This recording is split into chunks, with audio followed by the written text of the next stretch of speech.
an early stage, shaping their local plans. That's the best way they can shape development. And he mischaracterises, I'm afraid, our working paper proposals around planning committees. We're simply talking about, as we discussed at length in the UQ earlier in the week, streamlining the planning system, ensuring that trained professional planning officers take the appropriate decisions and members get to focus. And elected members get to focus on the largest and most controversial applications in their site. Madam Speaker, I'm not going to respond to the taunt about sites in my own constituency. Any honourable member? Well, because I've outlined my position many, many times before. I objected to a 1,500 home scheme, Madam Deputy Speaker, that I thought was poor quality and we could do better. It's very interesting, I say this to the members opposite, that consent was given many, many years ago. Not a spade has been put in the ground. It is the type of speculative development we need to see less of. We need more plan development through the plan system. On his questions, Madam Deputy Speaker, just briefly, on the proportion of homes under the 1.5 million target that will be affordable, we can't put a precise number on it at the moment for the following reason. We expect to see many, many more social and affordable homes come through developer contributions. Our golden rules that apply to the release of land through the Greenbelt will ensure that proportion rises, that 15% premium on local affordable housing rates.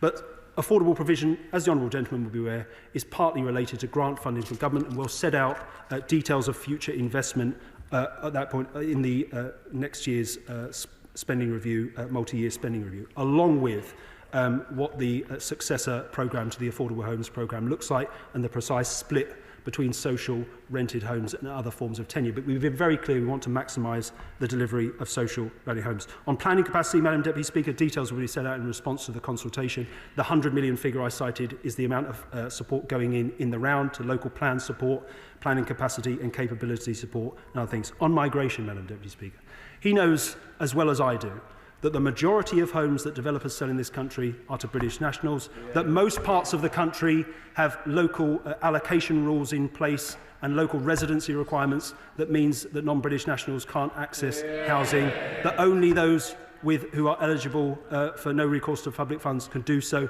He knows those rules. He's scaremongering. It's beneath him. I know that the honourable gentleman doesn't really believe it, and the House believes it either, Madam Deputy Speaker.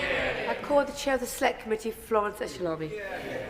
Madam Deputy Speaker, I welcome the greater detail on the changes to the NPPF that the Minister has outlined this morning. And he's right, we do have to be bold. As he's outlined, the social housing sector is in crisis. At our recent evidence session on the Select Committee, he mentioned a figure of 160,000 children in temporary accommodation. Those children will be spending this Christmas away from their friends, away from their families. And for the Shadow Secretary of State to reduce this about immigration is wrong. Think about those many children who will be sleeping rough this Christmas. And it's about how we improve the housing and making sure we are building the right housing to help those children. We need more social housing to get people off our waiting list. And our councils are at breaking point, with developers, some of them, using a viability clause as a way of not delivering on that much-needed affordable homes that they've promised. And communities must be able to trust the planning process.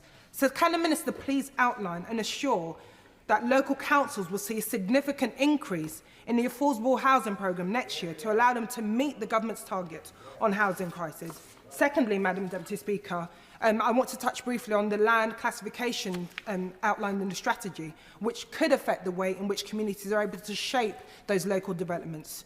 Too often we see disproportionate impact on high-end developments, which does nothing to help people get on the housing ladder.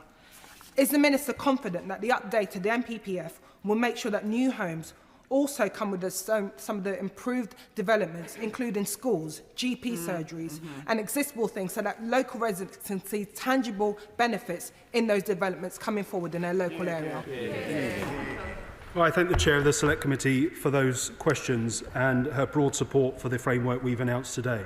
On social rented housing in particular, she's absolutely right, Madam Deputy Speaker.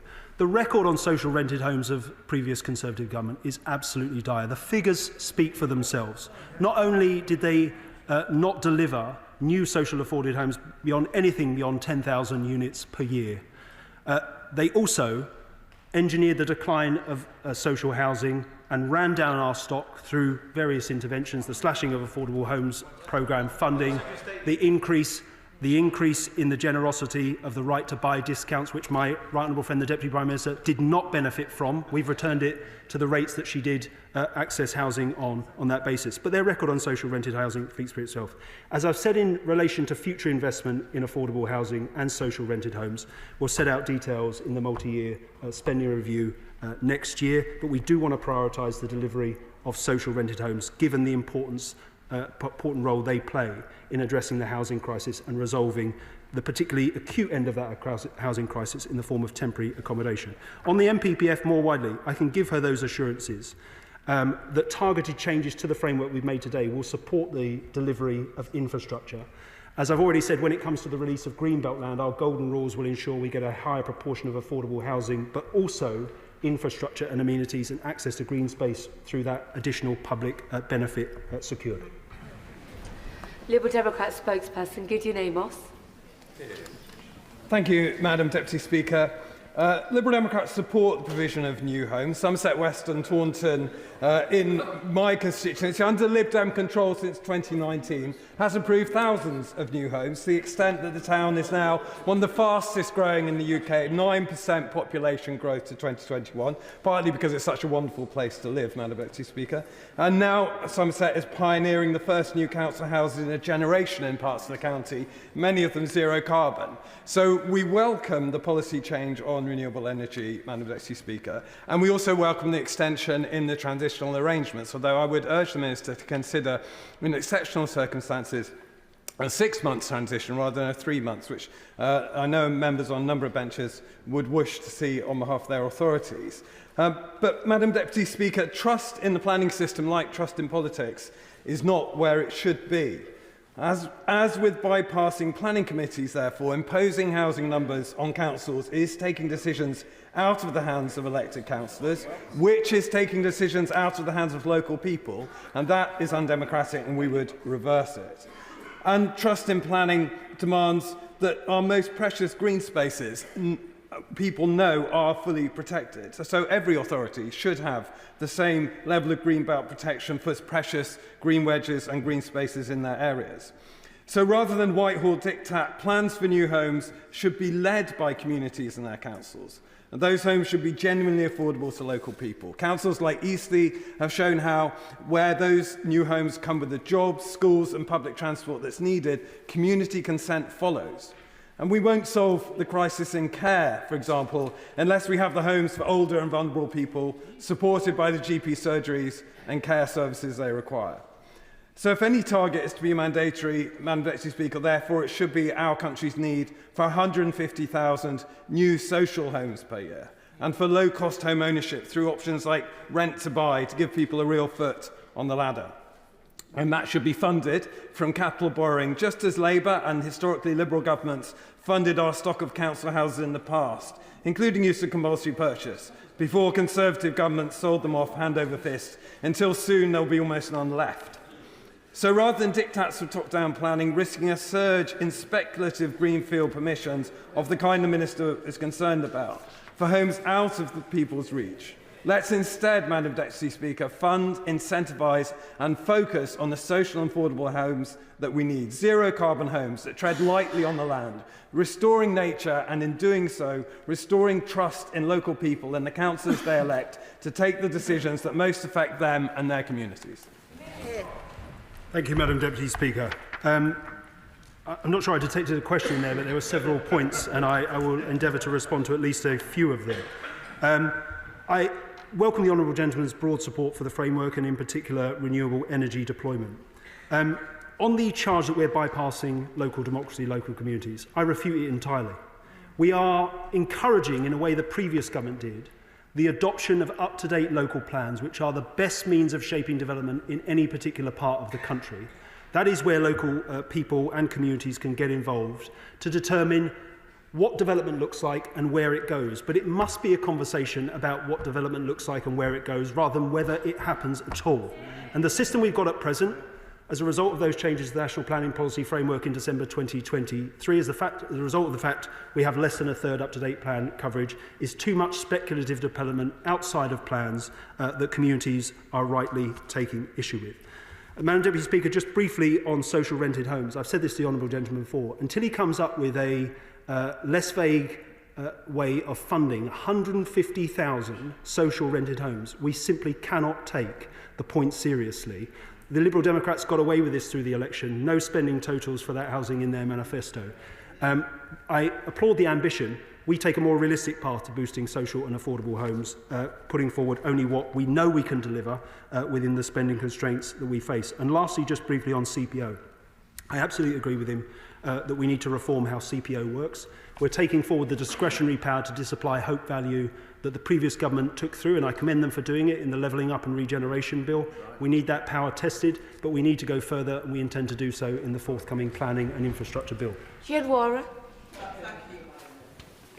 After 14 years of neglect, indifference, and at times just downright obstruction by the party opposite, housing in Newcastle is the #1 issue. It's the #1 issue constituents bring to me, and my inbox is full of heart-rending stories of families unable to put a roof over their children's heads. So I welcome this statement, and I look forward to working with Newcastle City Council to build out the homes that my constituents need so much. And on that, could he just offer a bit more detail on how he will ensure that these homes are of the quality that my constituents deserve, and the infrastructure, particularly schools, that they need will be built out alongside them? Well, I thank my honourable friend for that point and that question. And she's absolutely right. The party opposite can try to scrub the record all they like. It speaks for itself. The so-called planning concern group in the last Parliament, I remember these debates very well, Madam Deputy Speaker, convinced the previous government to make changes to national planning policy that allowed local areas to plan for less homes than their target required. And what that has meant, Madam Deputy Speaker, is a rush of plans coming in under number, some of which we've got to undo by changes to this framework. On her question in particular, as I said, we are making targeted changes to the framework today to support the delivery of infrastructure provision. The government also supports essential infrastructure, particularly in those areas that are most unaffordable, through a range of spending programmes. But when it comes to infrastructure-led development and quality, which are changes to the presumption for sustainable development in the framework today support, we are absolutely determined that this is not just a rush to 1.5 million, regardless of what the units look like. They must be well designed, they must be quality units, we must have the infrastructure, amenities and services that communities need to thrive. Select Committee Member Gagan Mahindra. Thank you, Madam Deputy Speaker. As the Housing Minister will be aware, Three Rivers District Council, which has been Lib Dem control for many, many years, does not have an up-to-date local plan, and there is already a presumption for development. What will the Minister say to those councils that choose either not to have a local plan in place or are unable to meet the housing targets? Minister. Well, I thank the honourable gentleman for that question, and it's a very well made one, because we are absolutely determined to drive up the coverage of up-to-date local plans. We want universal coverage. That is the way we get sustainable development that communities can have confidence in, because they've been able to shape it. Those areas which refuse to engage, we will take appropriate action. We're setting today a 12-week deadline for local authorities to come forward and tell us a timetable for how they intend to put local plans in place through various measures around the transitional arrangements and how this new 6-year housing land supply will bite. We think we can incentivise local authorities to come forward and put those plans in place. Where they don't do so, though, I say this, Madam Deputy Speaker, we won't hesitate to use the full range of ministerial intervention powers at our disposal. The previous government put deadlines in place and let them slip repeatedly. We will not make the same mistakes. We are going to ensure that up-to-date local plans are put in place so that we end the proportion of speculative, out-of-plan development that, as I said, communities across the country are rightly taking issue with. Select Committee Member Joe Powell. Thank you, Madam Deputy Speaker, and I welcome the statement, especially on affordable homes after the dismal numbers under the party opposite. Those 1.3 million people on the waiting list deserve a voice in our planning system too, and I only wish the party opposite would recognise that. Specifically, can I ask the Minister to update the House on his approach where there might be multiple local plans in place, so for example with the London plan and London Borough plans, and how those targets may be worked out between those different plans? Thank you, Madam Deputy Speaker. As my honourable friend may be aware, The new method produces a figure for London of nearly 88,000. This is more than double recent delivery. It is the biggest proposed percentage increase against existing delivery of any region in the country by a significant margin. We expect London to step up. We expect London to step up and improve its housing delivery record. In terms of his specific question, it will be for London and the Mayor to look at how the aggregate local housing numbers are distributed across the whole of London. So in a way that can't be said for other parts of the country, because there is a spatial plan in place in the form of the London Plan, the targets for individual London boroughs need to be viewed in that context. Select Committee Member Lewis Cocking. Thank you, Madam Deputy Speaker. Nothing in this statement outlines the new powers councils will get to make developments infrastructure first, like building roads, schools and GP surgeries before new housing. Can the Minister outline what powers my local councils of Broxbourne and East Herts will get to make developments infrastructure first, but when these massive new housing targets are forced upon them? Well, what I'd say to the honourable gentleman is that local authorities are already required to put in place plans for infrastructure delivery, to set out how that infrastructure is funded and should come forward. We have made a number of targeted changes to the framework today to support the delivery of infrastructure. We know this is not the last word in terms of our reforms to the housing and planning system, and we're considering what more we can do to ensure that we get infrastructure up front on developments in the ways communities want. Nessel Chaliscombe.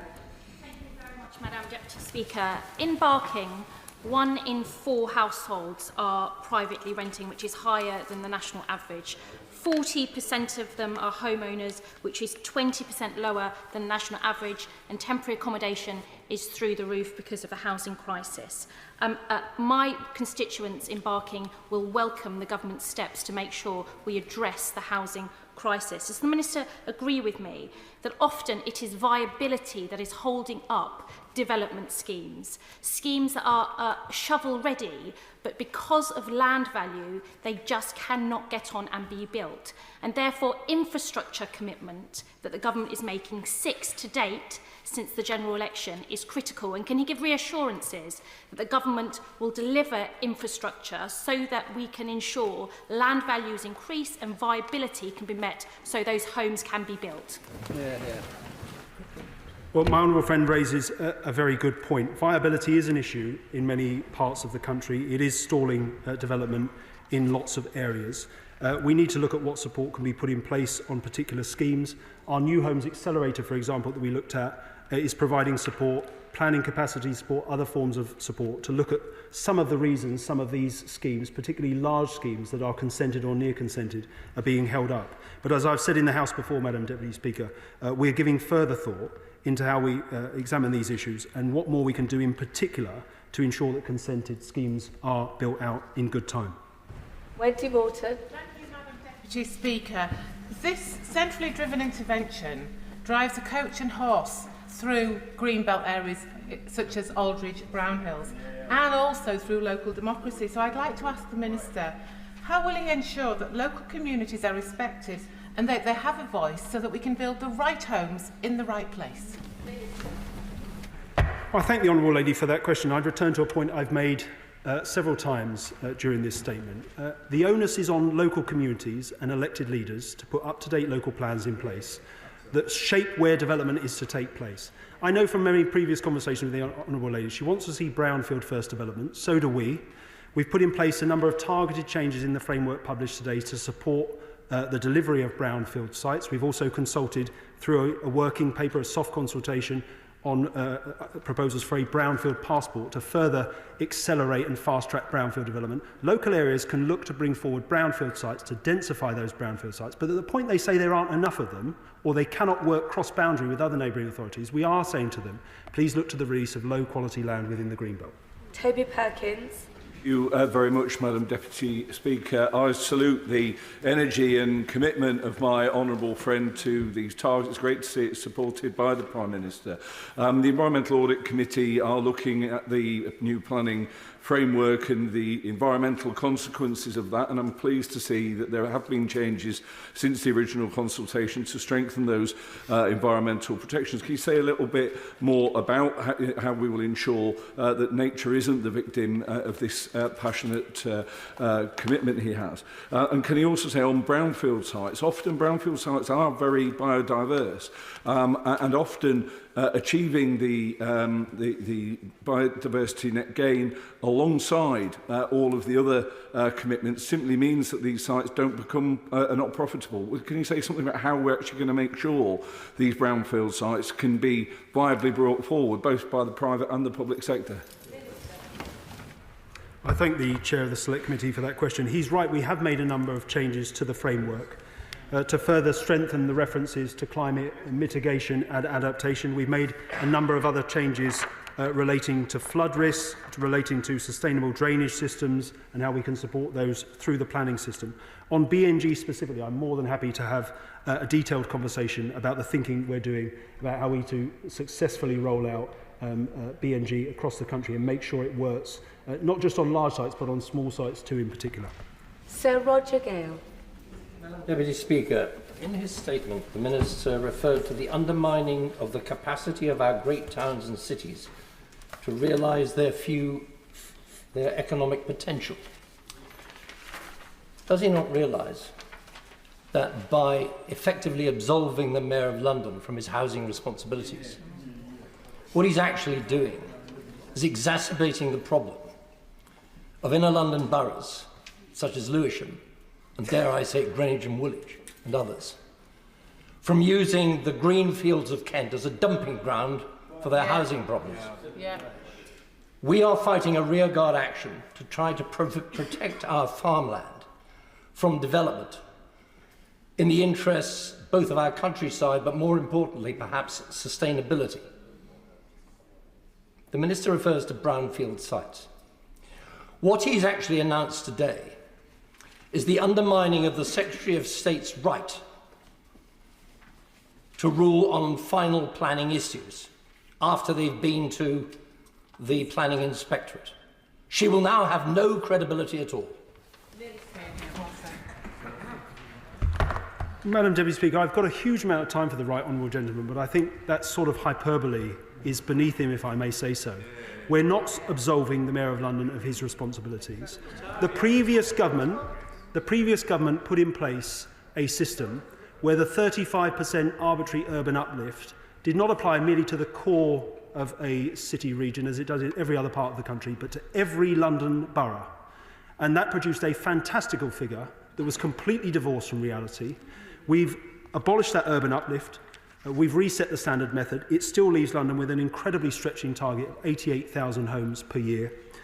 This is more than double recent delivery. We want to work in partnership with the Mayor of London, but we will be pushing the Mayor of London to increase his ambition and delivery in terms of what can be achieved in London. But on agricultural land specifically, Madam Deputy Speaker, we place great importance upon it and food production. The National Planning Policy Framework is clear and remains clear that where significant development of agricultural land is demonstrated to be necessary, areas of poorer quality land should be preferred to those of higher quality. Those protections remain in the framework. We have 35 colleagues, Bobby. The questions are getting longer, as are the answers. Can we please keep this short? Matthew Patrick. Thank you, Madam Deputy Speaker. On the Wirral, our housing shortage sees thousands on waiting lists. And the issue goes further, with children and grandchildren having to leave the area to get on the housing ladder. On the Wirral, we want to build quality, affordable houses in the right places. We share the government's approach to building on brownfield first. What steps can his department take to support Wirral Council in achieving that? Madam Deputy Speaker, I thank my honourable friend for that question. I'd refer him to my previous answers in terms of the targeted changes we're making to the framework to strengthen expectations around brownfield development. The proposals we're consulting on at a very early stage through a working paper on a brownfield passport, seeking to explore how we go further to prioritise and fast-track the development of that land. But absolutely, we want to work with local areas to look at perhaps where brownfield sites might be densified and how we can get the majority of development, where possible, through that route. Alison Bennett. Thank you, Madam Deputy Speaker. And I'd like to refer the House to my register of interests. Mid Sussex District Council has a local plan and it's well advanced in making its next local plan, which significantly got cross-party support from Conservatives, Green and the Labour councillor. We also have a design guide. We're delivering 1,000 houses a year, and last year that included 300 social and affordable homes. We are an example of what good planning looks like, and we're even investing in purchasing our own temporary accommodation. I'd like to invite the Minister to come to Mid-Sussex and see what good planning looks like for himself.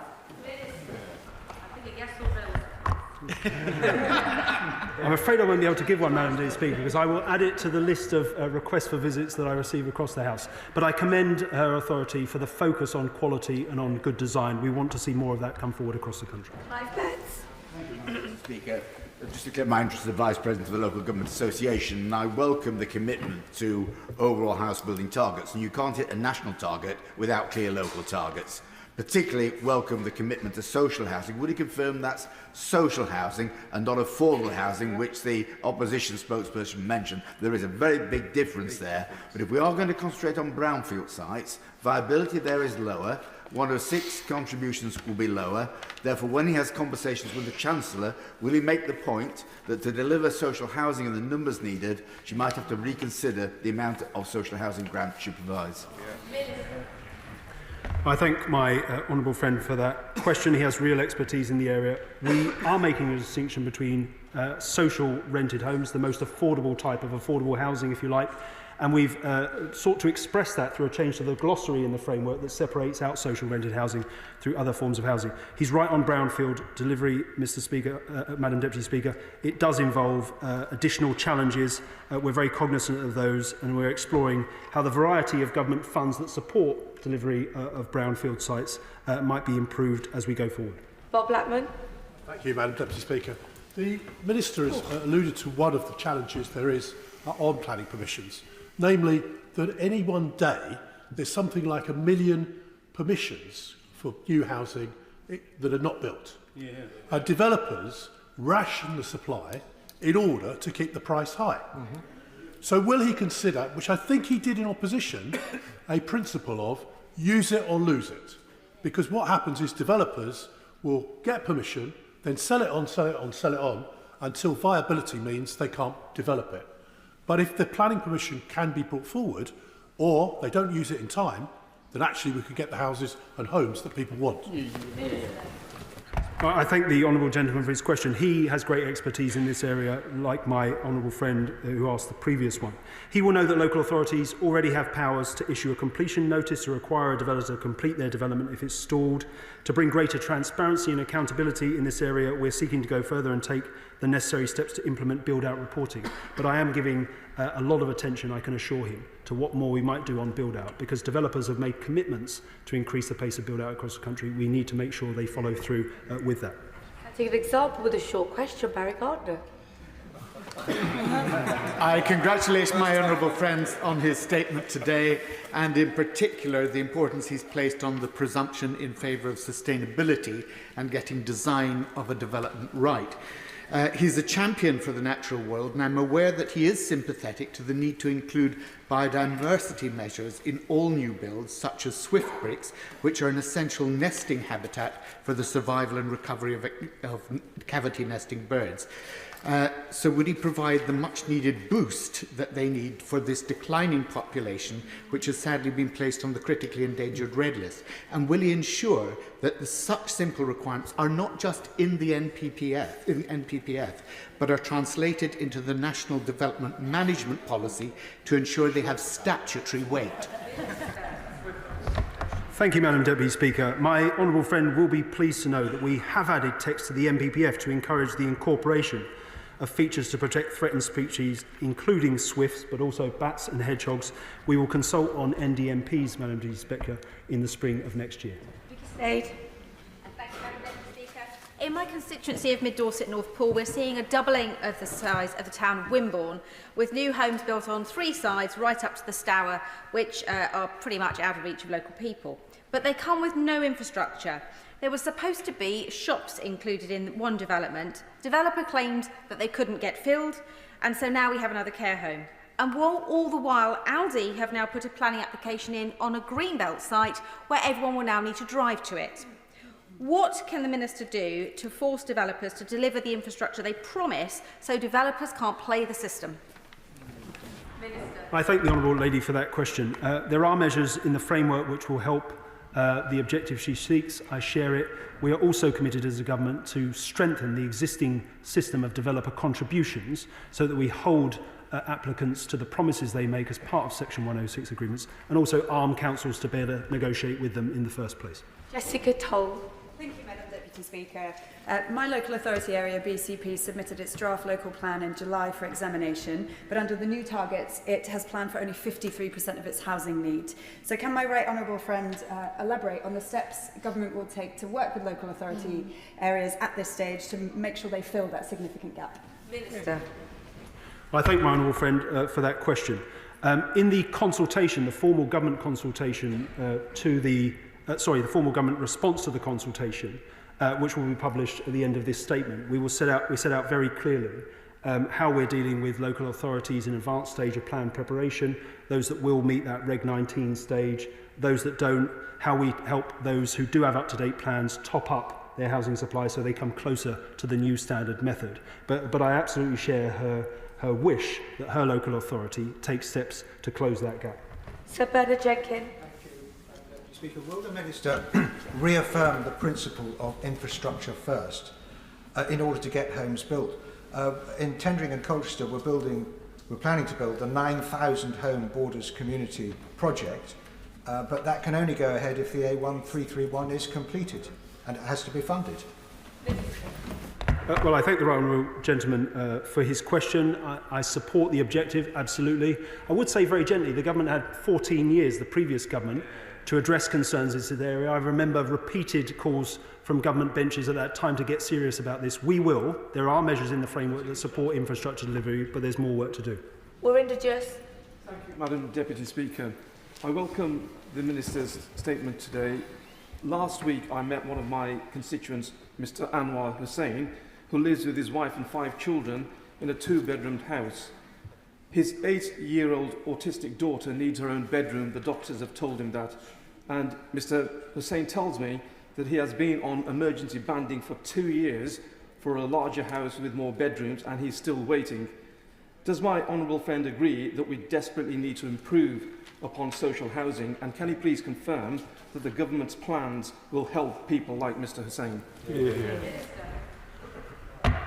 Madam Deputy Speaker, I thank my honourable friend for that question. It sits slightly outside of the framework, although, as I've said, there are targeted changes in here to support the delivery of new affordable homes. But he's absolutely right. When it comes to the decency of the existing social housing stock, we do have to do more. We'll be consulting on a new decent home standard in the new year, as well as introducing AWAB's law to clamp down on the most severe hazards. Neil O'Brien. Thank you, Madam Deputy Speaker. Labour's new housing targets for Harborough increase it by 40%, and for Udby and Wigston they double it. And yet we can see that the overcrowding problem is worse in our urban areas, and we can see that the gap between population growth and housing growth is worse in those areas too. We can see the environmental arguments for it too. And yet the Minister today has announced that the new target for London is about 11% lower than the old one. And we saw that in the original round of numbers, Nottingham was down 21%, Birmingham and Leicester were down 31%, Coventry was down 50%. Can the Minister tell me what the numbers are for those cities in the Midlands now? Are they all still going down, even as our targets are going up? I thank the honourable gentleman for his question. I think he slightly misunderstands the situation with urban authorities. The housing targets are going up across metro areas. The cities, we've dropped, as I said, Madam Deputy Speaker, been very clear about this, the arbitrary 35% uplift introduced by the previous government that bore no relation to housing need. Metro area targets are going up. He will find out in terms of the specific targets that have been produced by our redistribution of the formula within that envelope, what the new numbers are for his 2 local authorities. Adam Jogi. Thank you, Madam Deputy Speaker. I listened to the Minister on the radio this morning, and I've listened to his statement today, and I welcome his comprehensive steps to tackle the housing crisis. But I do want to say, Madam Deputy Speaker, that whilst I work with colleagues across the House, and those opposite will know that I did think the Shadow Minister's speech was beneath him, and that's not the kind of gutter politics we should be engaging with. And now, that said, I must say to the Minister that as we seek to tackle the crisis, we must do things with people, not to them.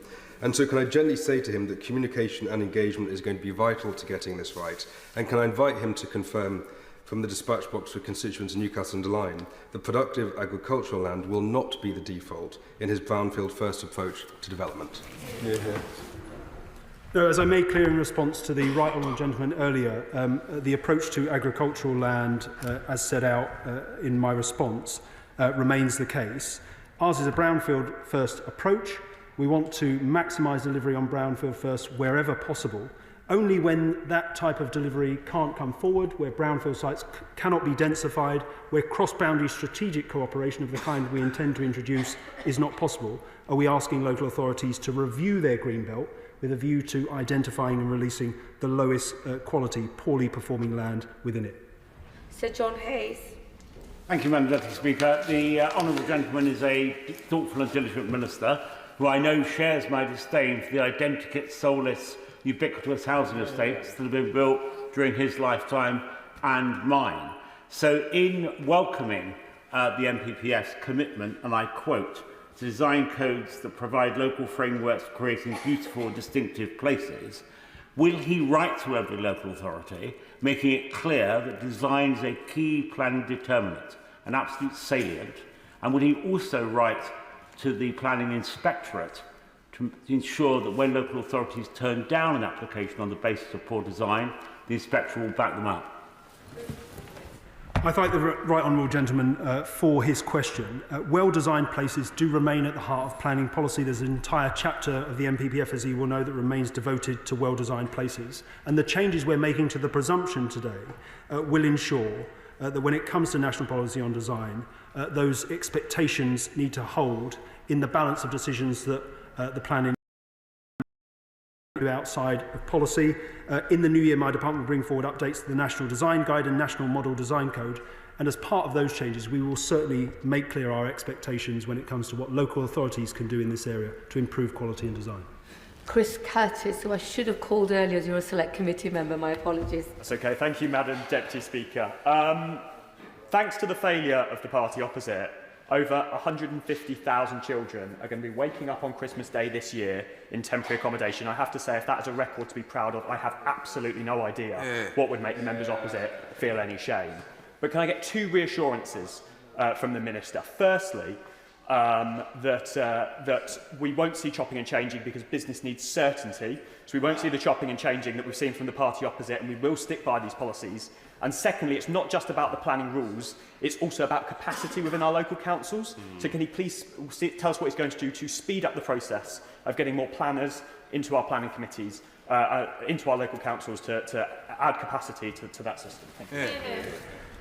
Thank you, Madam Deputy Speaker. I thank my honourable friend for those questions. We do need consistency in terms of national policy. We had too many changes to the national planning policy framework under previous governments. It's our intention for this to be the big change in terms of substantial policy development. There will come a point next year, Madam Deputy Speaker, when we look to consult on NDMPs, where we have to make changes to the framework to account for the evolution of those. But as I said, this is the big changes we intend to make, and for them to hold and be delivered upon through this Parliament. In terms of local planning capacity and capability, I made reference in my statement to the £100 million worth of funding in total that's being injected into the system, in particular as part of the transitional arrangements to help those authorities who will fall foul of the requirements set out in the framework today. Richard Tice. Thank you, Madam Deputy Speaker. As a former house builder, I know some of the challenges about viability. And I welcome the Minister and the Government's focus on affordable housing targets, viability assessments. But it is, Minister, a basic mathematical calculation with regard to affordable housing that 20% of something is better and more than 50% of nothing. Somewhat cryptic statement there, Madam Deputy Speaker. I think the point he's driving at perhaps is related to golden rules. I would say one of the changes we've made, for example, that puts pragmatism above purity is dropping that straight 50% requirement across the country and looking at how we can get more locally sensitive rates by putting in place a 15 percentage point premium on local affordability housing types. We think in the round that will provide more certainty but also maximise the delivery of homes coming through that route. Sean Woodcock. Thank Thank you very much, Madam Deputy Speaker. I refer to my register of interests. Chilwell District Council's housing waiting list quadrupled over the past decade under the Conservatives. It's one of the reasons why addressing the housing crisis was one of the priorities I made to the people of the Banbury constituency during the general election. I think we all recognise that planning reform that the party opposite ducked during its time in office is crucial to fixing the housing crisis. Yet does the Minister also agree that it's crucial to helping us get the growth that we want in our economy, which is good for businesses, whether it's sandwich shops or high-tech engineering firms across the country? I thank my honourable friend for that question, and he's absolutely right. It's not just the housing crisis and what it's doing in terms of blighting lives. The situation we're in at the moment, as I said, an acute and entrenched housing crisis, an ailing planning system, is holding back our economy, is holding back our great towns and cities in terms of how they are maximising their potential. This is a growth-focused national planning policy framework, and we're very proud of it. Unless questions are kept short, colleagues just won't be able to get in to think about everybody in the chamber. Sir Oliver Dowden.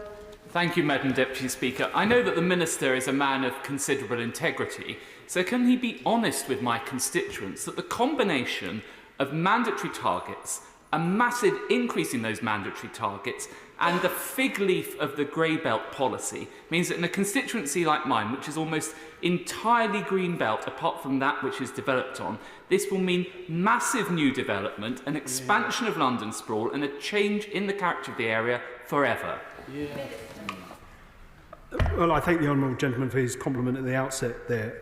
I don't agree with him for the following reasons. We are not abolishing the green belt, we're preserving the green belt. We think it has played a hugely important role over recent decades, not least in checking unregulated urban sprawl.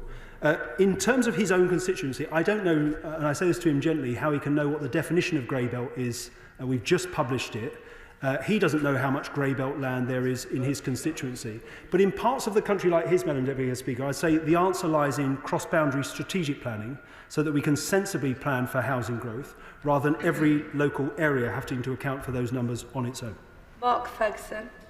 Madam Deputy Speaker, as it's already been said in this debate, there are 1.3 million people on the social housing waiting list and 160,000 kids being temporary accommodation this Christmas. But the number of under 30s who own their own home is half what it was in the last generation. Half. Does he agree with me that it will take serious and sustained action over the course of this Parliament and beyond to turn that around? My honourable friend is absolutely right, and quite contrary to the crowing of the honourable gentleman about the party opposite's record on home ownership rates are stagnant, and for the younger generation they are particularly bad. We have a generation locked out of home ownership. We're taking action in that area, not least through our plans to take forward a comprehensive and permanent mortgage guarantee schemes. But at the heart of why housing is unaffordable, it's not the only contributory factor, but it is a large one, is our failure over many decades to build enough homes of all tenures. That is what this framework will support going forward, that 1.5 million new homes target. Rebecca Paul. Thank you, Madam Deputy Speaker. The Government has announced that housing targets for Reigate and Banstead will increase significantly. We will move from an advisory target of 644 houses per year to a mandatory and completely unrealistic target of 1,264. This is a 96% increase, and I should note a large proportion of my constituency is Greenbelt. If all areas must play their part in building the homes we need, why is the Minister reducing housing targets for London and other urban areas whilst increasing them in rural areas like mine? I've made clear the point on urban areas and how the 20% increase across the board. We're asking more of all parts of the country. If I say gently to the honourable lady, she speaks as if there is no housing pressures in her constituency. People want homes in her constituency to rent, to buy, as much as in any other part of the country. And I think those targets, yes, are stretching. They're achievable. They're achievable either through brownfield development from the release of low-quality grey belt land within the green belt, or through cross-boundary strategic planning. Joe Morris. Speaker, and representing a very large, very rural constituency, I'm constantly contacted by families who are concerned that their youngest generations having to leave Northumberland in order to find the homes they need. Just one example of the party opposite's war on the countryside. Can the Minister confirm to me that this is the only way that we can get the homes that are needed, that are appropriate, into our rural communities, so that a generation is not forced out of rural Britain? My honourable friend is absolutely right, and just to make completely clear, Madam Deputy Speaker, the reforms to the planning system we're making today are not the only part of the answer. Delivery of homes is an entirely different challenge than bringing forward planning permissions. But we do need to oversupply planning permissions into the system to get the number of homes we need in his constituency and across the rest of the country. Claire Young. Thank you, Madam Deputy Speaker. I wrote to the Secretary of State in November concerned about the impact on local authorities such as South Gloucestershire that are at an advanced stage of bringing forward plans to deliver much needed homes. So I welcome the extension of the transitional period, but I remain concerned that areas whose figures have increased will be vulnerable to planning by appeal while they get the new consents lined up. Will the Minister explain how authorities that are doing the right thing will be protected from their strategy being wrecked by speculative applications while their plan goes through the process to adoption? I thank the Honourable Lady for that question. I gently say to her, the expectation of having an up-to-date local plan in place is nothing new. Authorities have known for some time that they should be doing it, and it's, I think, a failure of the previous government not to use the powers at its disposal to ensure that there is more up-to-date local plan coverage. So those areas that have not got up-to-date local plans in place will be vulnerable to development taking place outside of the plan process, but we're absolutely committed to support those who share our ambition, who are working in good faith to get a plan in place to be able to do so. Mike Reader. Deputy Speaker, could the Minister set out how the announcements today will help our SME house builder market and also bring forward more sites suitable for SMEs to develop? Thank you, Madam Deputy Speaker. There's more to be done in this area, and I think SMEs and small sites can make a huge contribution to the 1.5 million home target. There are changes being published in the framework today that will help SME builders, not least that focus on mixed tenure sites that we know build out faster and where SMEs can play a big role going forward. Sir John Whittingdale. The Minister is intending to impose thousands more houses in my constituency when there are already not enough school places, not enough doctors and congested roads. Can he at least look at ways in which financial arrangements can be established which would mean that developers can be made to fund infrastructure necessary ahead of house building and sale rather than waiting for months and possibly years after its completion? I thank the Right Honourable Gentleman for that point. As I've said, Madam Deputy Speaker, we are giving a considerable amount of thought to what more we can do, in addition to some of the changes being made today, to ensure that the right infrastructure comes forward. I'm happy to give the point he makes a serious consideration. Jim Dixon. Thank you, Madam Deputy Speaker. The Minister knows, because we've discussed this before, that my constituency of Dartford is a place already getting on with the challenge of building new homes. Ebbsfleet Garden City, the first garden city in 100 years, aims to build 10,000 new homes over the next decade with 50 new parks and open spaces, as well as a network of green corridors. And I'm delighted that the Minister's confirmed he'll be visiting shortly. What I would like to know from him, if possible, is what more we can do to up the levels of affordable and social housing in new developments like Ebbsfleet so everyone has the chance to live in them. I thank my honourable friend for that question, Madam Deputy Speaker. I look forward to my visit to Ebbsfleet. It's now building out at a faster rate than it was, and we welcome the contribution it's making. I've already referenced the changes we intend to make to strengthen the existing developer contribution system to get more out of Section 106 agreements. There is more we can do in this area, and of course, as I've already referenced, government investment into affordable housing will bring forward more details in the spending review next year. Max Wilkinson. Thank you, Madam Deputy Speaker. My constituency, Cheltenham, is already built up to its boundaries and is working with its neighbours on those joint local plans the Minister has referenced, in part to deal with a housing waiting list of more than 2,500 bequeathed to us by the past government. Now, we also have a big sprawling town centre and plenty of empty space, so I wondered what the Minister's message is to councils that have that kind of combination of challenges. Thank the Honourable Gentleman for his question. I'm pleased that his area is working in cooperation with its neighbours. We have a duty to cooperate, as he knows, in place at the moment. It hasn't been particularly effective, and we think we need to go further when it comes to strategic cross-boundary planning. But to those parts of the country that wish to densify their town centres, we fully support that. Open to any conversation about particular areas about what more they think needs to come forward for allow them to bring forward plans to rejuvenate town centres, to bring more residential development back into them. Before always slightly out of my eyesight, but Martin Vickers. Thank you, Madam Deputy Speaker. In reply to an earlier question, the Minister spoke of streamlining the planning system. In my 26 years as a councillor and 14 years in this House, I've heard successive governments talk about streamlining the planning system, by which they mean taking more central control. It results in frustration amongst ward councillors, frustration amongst their constituents that they feel that they're not able to participate properly.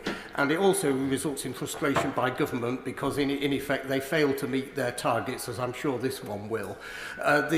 Would the Minister accept that one way of involving local communities other than in the local plan is to allow local councillors to work closer with their communities and actually have some influence over individual major developments, in which case you get better quality and you meet your targets a lot quicker?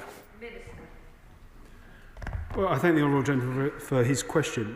Where appropriate, of course, local councillors, along with advice from trained planning officers, should have a say on major applications, outline applications. Some of the proposals we're asking for views on, and we're asking for nothing more than views at an early stage, Madam Deputy Speaker, on a working paper, is ensuring that we get planning officers taking the right decisions, using their expertise, and members focused on the largest and most controversial development. I don't know whether the Honourable Gentleman has ever sat on a planning committee, but can he say hand on heart that every reserved matters application, as technical as some of them should be, should come to full planning committee? We think there are ways to streamline the system that don't involve the removal of local control, that adhere to that plan-led system philosophy that we take forward and value very much.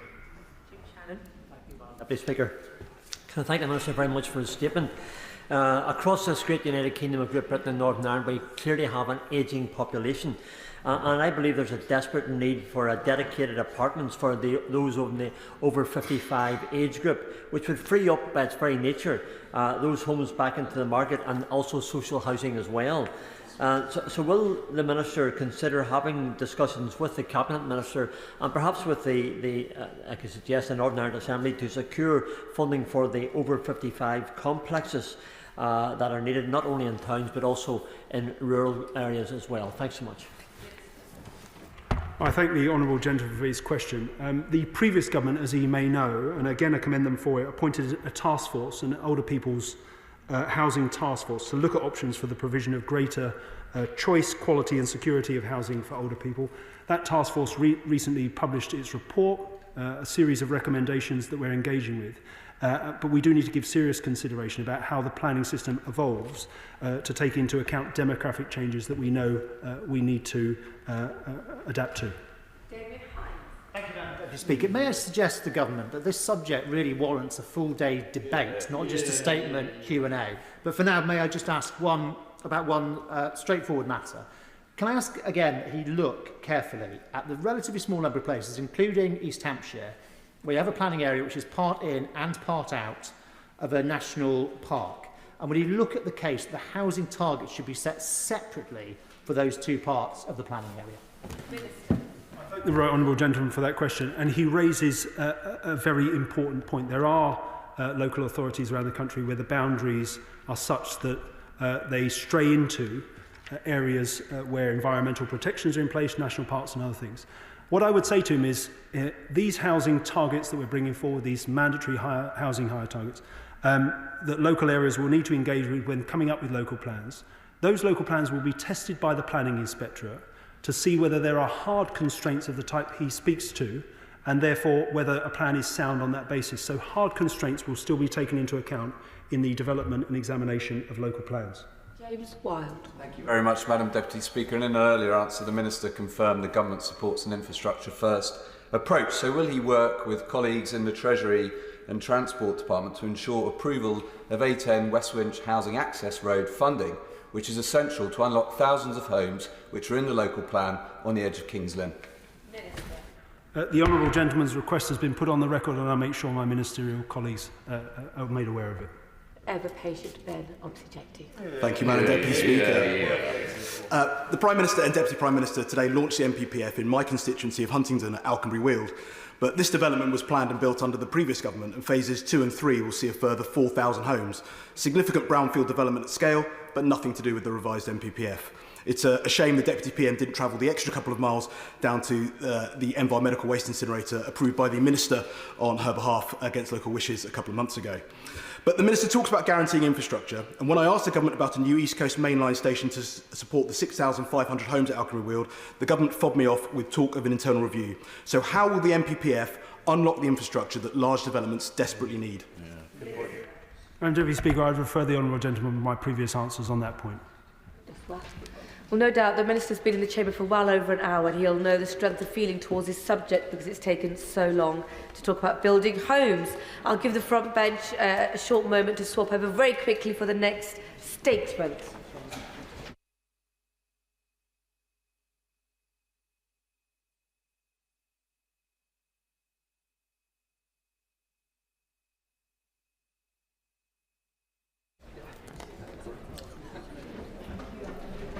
We come to the second statement, Outcomes and Qualifications Reform Review, and I call the Minister Janet Davey. With permission, Madam Deputy Speaker, I will now make a statement on the outcomes of the review of qualifications reform at level 3. The priority for this government is to build a skills system which will drive forward opportunity and deliver the growth our economy needs. The post-16 skills system in England that we inherited from the previous government fails both these tests. In particular, the qualifications landscape is too confusing and fails to provide the clear routes to success needed by learners and employers. We heard strong arguments that the last government's plan to remove level 3 qualifications and to limit the flexibility for schools and colleges meant they risked leaving students with too little choice and too few opportunities. This year, we paused the defunding of qualifications and have undertaken a review for those qualifications to have funding removed, to see where we need to retain alternative qualifications, such as applied general qualifications or BTECs, and to consider how long we will need to keep them in place. We undertook extensive stakeholder engagement, delving into the detail of qualifications with employer representative bodies, colleges, practitioners, awarding organisations and industry experts. We recognise that certainty is very important to education providers, to students and to their parents and indeed guardians, and I would like to reassure the House that our decisions make the position clear up to 2027. We're clear that students deserve high quality qualifications that meet their needs and that we must continue to develop and improve qualifications so that they provide for the needs of students and employers. The curriculum and assessment review will be taking a view on qualifications in the long term as part of the wider consideration of how we prepare all young people for life and work. But there are some areas where we need to act in advance of its recommendations. The first change we will be making is that we will not tell providers and students which types of qualifications they can and cannot mix together. It should be for colleges and sixth forms to work with students, employers, mayors and higher education to devise the best mix for individuals and deliver the skilled young people that their local economy needs. We will therefore not be applying the previous proposed rules of combination. They are confusing, a number of qualifications in the system, and through the review we have already identified over 200 qualifications with low or no enrolments, and we will remove funding from these in line with already published dates. This gives students and employers a simpler range of qualifications to choose from. T-levels provide an excellent qualification option which should be available to more learners, and we've introduced 3 new T-levels this September. A further T-level in marketing is to be introduced from September 2025. It was fantastic to see the energy generated by the year's T-levels week, which highlighted the huge benefits that young people are gaining from T-levels and their enthusiasm for the qualification. The unique industry placement aspect of T-levels is a real draw for students and is something all too often is not offered by other qualifications. We've recently introduced new flexibilities to support industry placement delivery to enable more young people to benefit from the opportunities T-levels provide. It follows, therefore, that where learners wish to study a large qualification in a T-level route, the T-level should be the main option for them. We have moved away from blanket restrictions, such as automatically defunding any qualification which overlaps with a T-level. Instead, we have taken a practical, evidence-led approach, looking at the qualifications route by route.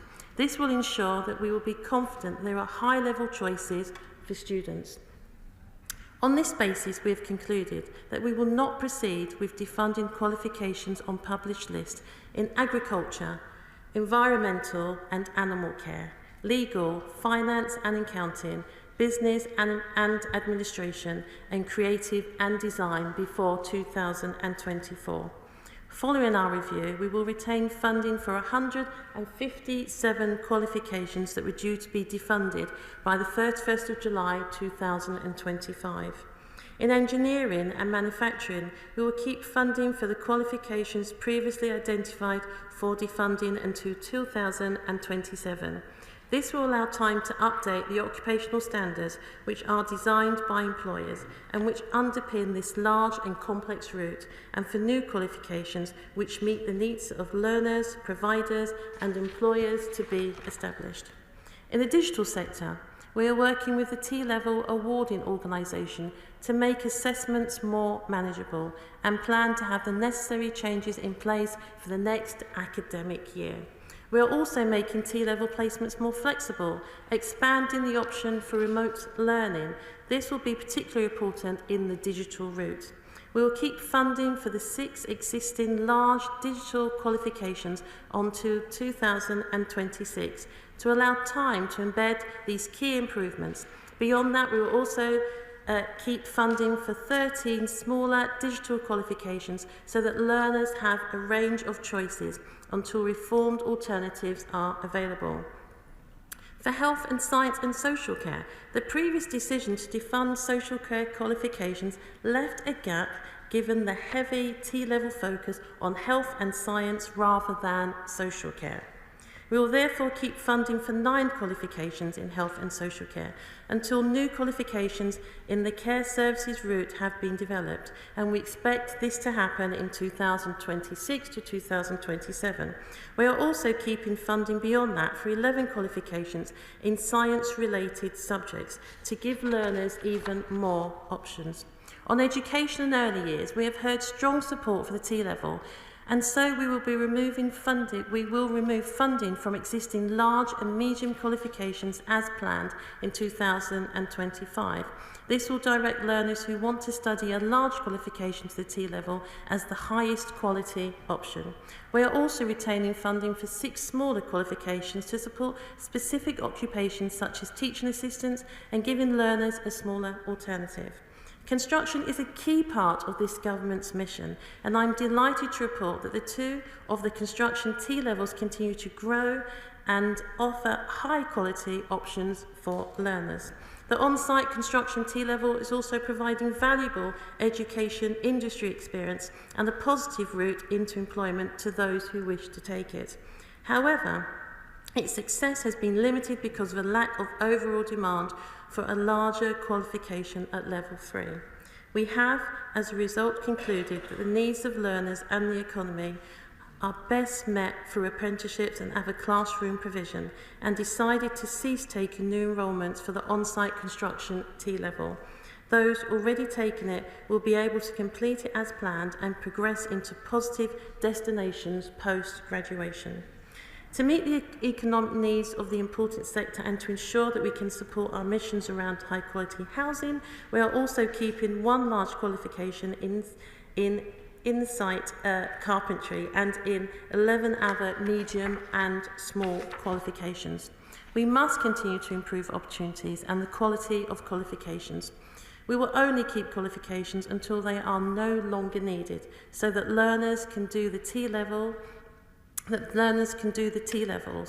that they need to do. We will invite awarding organisations to submit further new 3-level qualifications in the spring to continue the process of reform. We are currently considering whether proposed T-levels in catering and beauty therapy meet the needs of learners and the economy, and we will update the sector in due course. I can confirm that any new T-level in these areas will not be rolled out until at least 2026.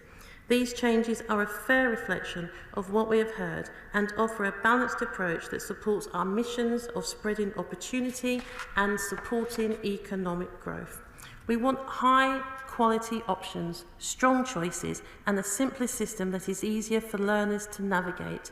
The approach and timescales I've set out today represent a pragmatic and achievable journey to where we want to be. We are putting the needs of learners and our economy at the heart of how we move forward, and I commend this statement to the House. Shadow Minister Neil O'Brien.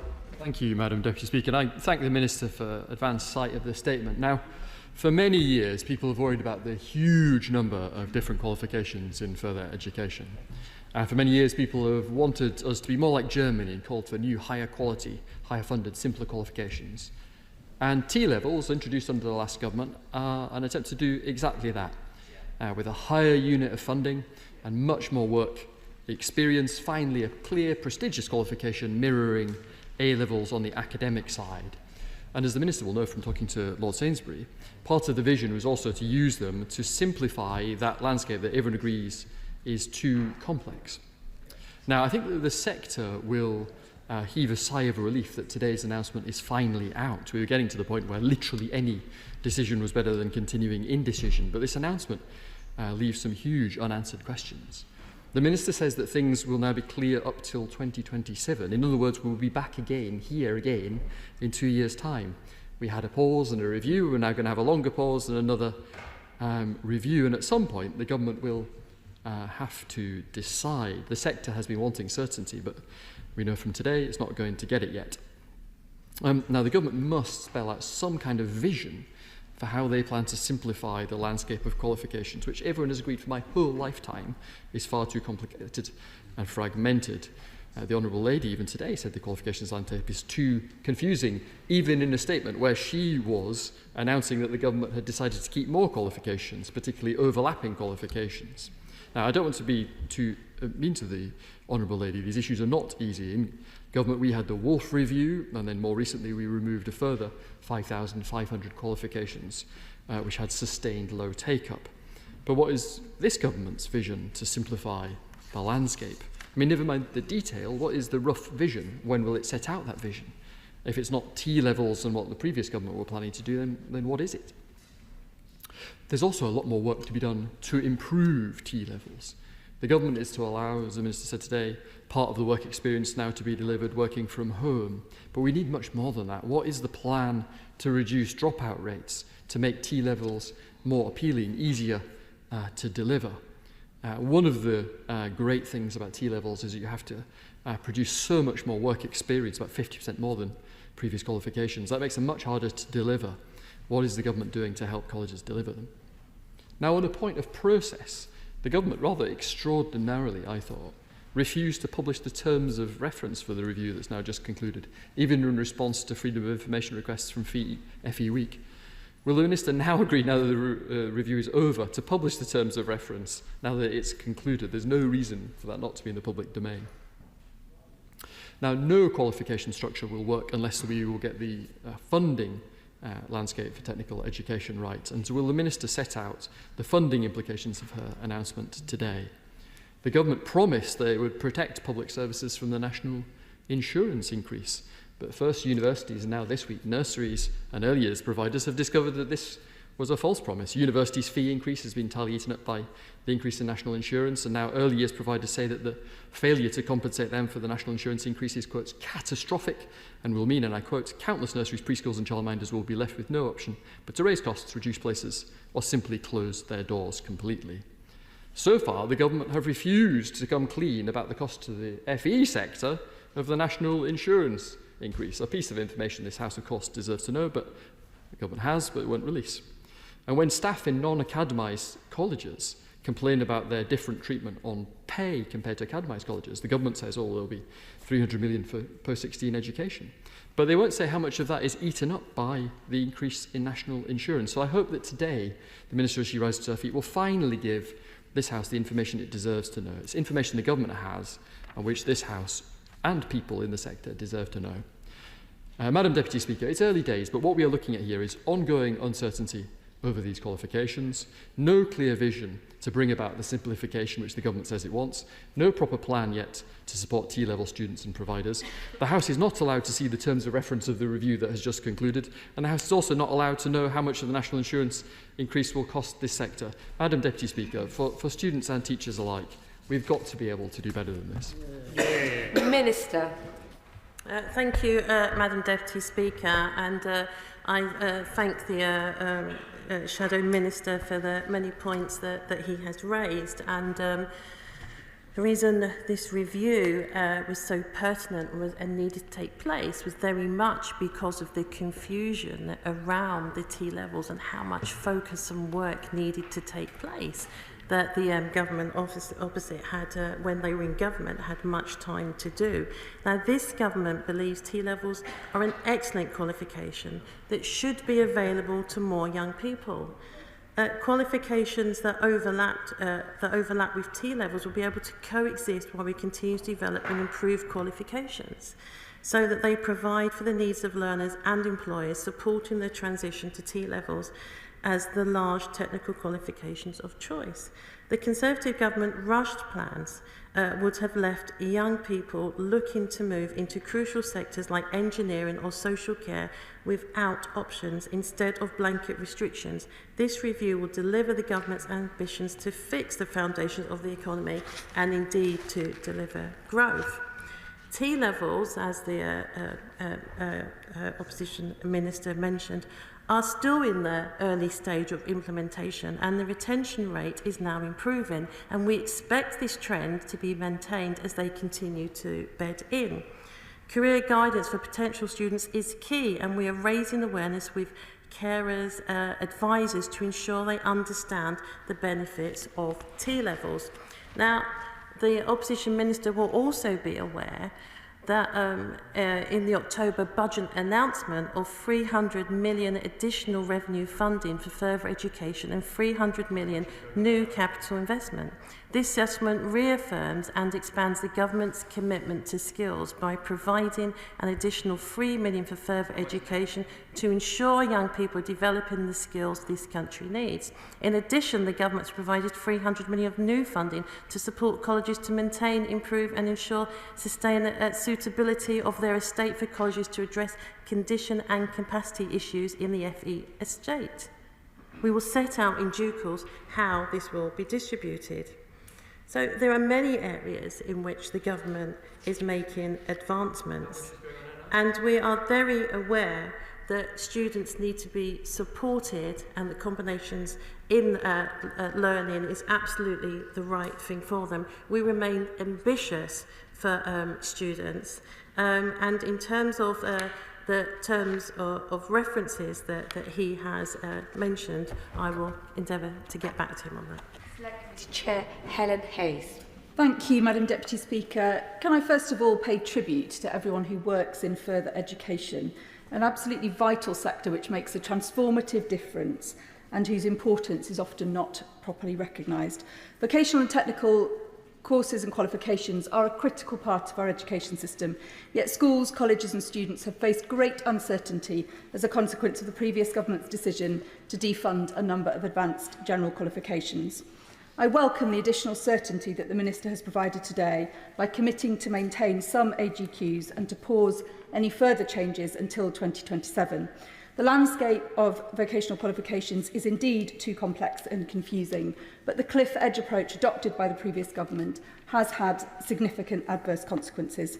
My committee has heard evidence that the previous government's plans have already had material impacts because some colleges have modelled the proposed reduction in courses and now face potential insolvency as a result. So can the Minister say what support the Government will be providing to colleges who have already planned and committed to their qualification offering for September 2025 based on the previous Government's decision to defund, but who will now face further changes?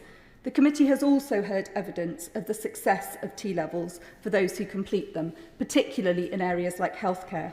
However, T-levels currently account for just 10% of all vocational courses, and they continue to have a worryingly high dropout rate. So can I ask the Minister what further work the Government is planning between now and 2027 to reform T-levels and make them accessible to a wider range of students, including students with SEND, before any further changes to AGQs are made? My committee understands the value and potential of T-levels, but it is vital that in pursuing this route as the predominant option for technical and vocational training, the Government is not locking some young people out of the opportunity to learn, succeed and thrive. Minister. I thank my honourable friend, the Chair of the Select Committee, for her question. And I join with her as well in her acknowledgement and praise of many colleges, the sector and indeed the teachers themselves.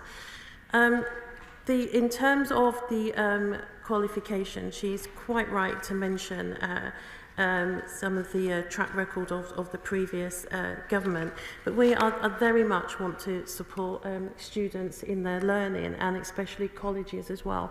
And where colleges are finding themselves in a position where they're having to change course, or where there's issues with the courses, then I would invite them to make that known to the department to see what areas of support can be provided. But the 300 million that has been invested in this area should go some way to provide that.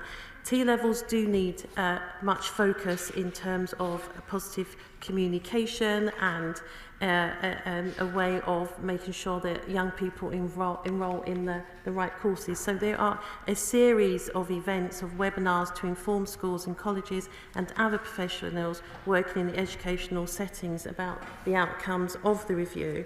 And the department will begin to publish today further information, advice and guidance in relation to 16 to 19 study programmes in the new year. For the Liberal Democrat spokesperson, Munira Wilson. Thank you very much, Madam Deputy Speaker, and can I thank the Minister for her advance sight of the statement. In the years since the Conservatives' first botched moves towards prematurely scrapping a range of vocational qualifications, the Liberal Democrats have repeatedly warned of the consequences of that ill-thought-through, counterproductive policy. So it's to be welcomed today that the Government has heard our and the sector's concerns. This announcement is a welcome step forward to protect student choice and local decision-making, and a more pragmatic rather than an ideological approach. It was clear that the decision to defund was premature. T-levels, whilst a welcome innovation, have not had enough time to bed in to allow an informed decision, and risk leaving too many young people without appropriate options. Now that the Government's providing clarity up to 2027, could I ask the Minister to lay out what the process is for monitoring and reviewing the impact of these changes until 2027?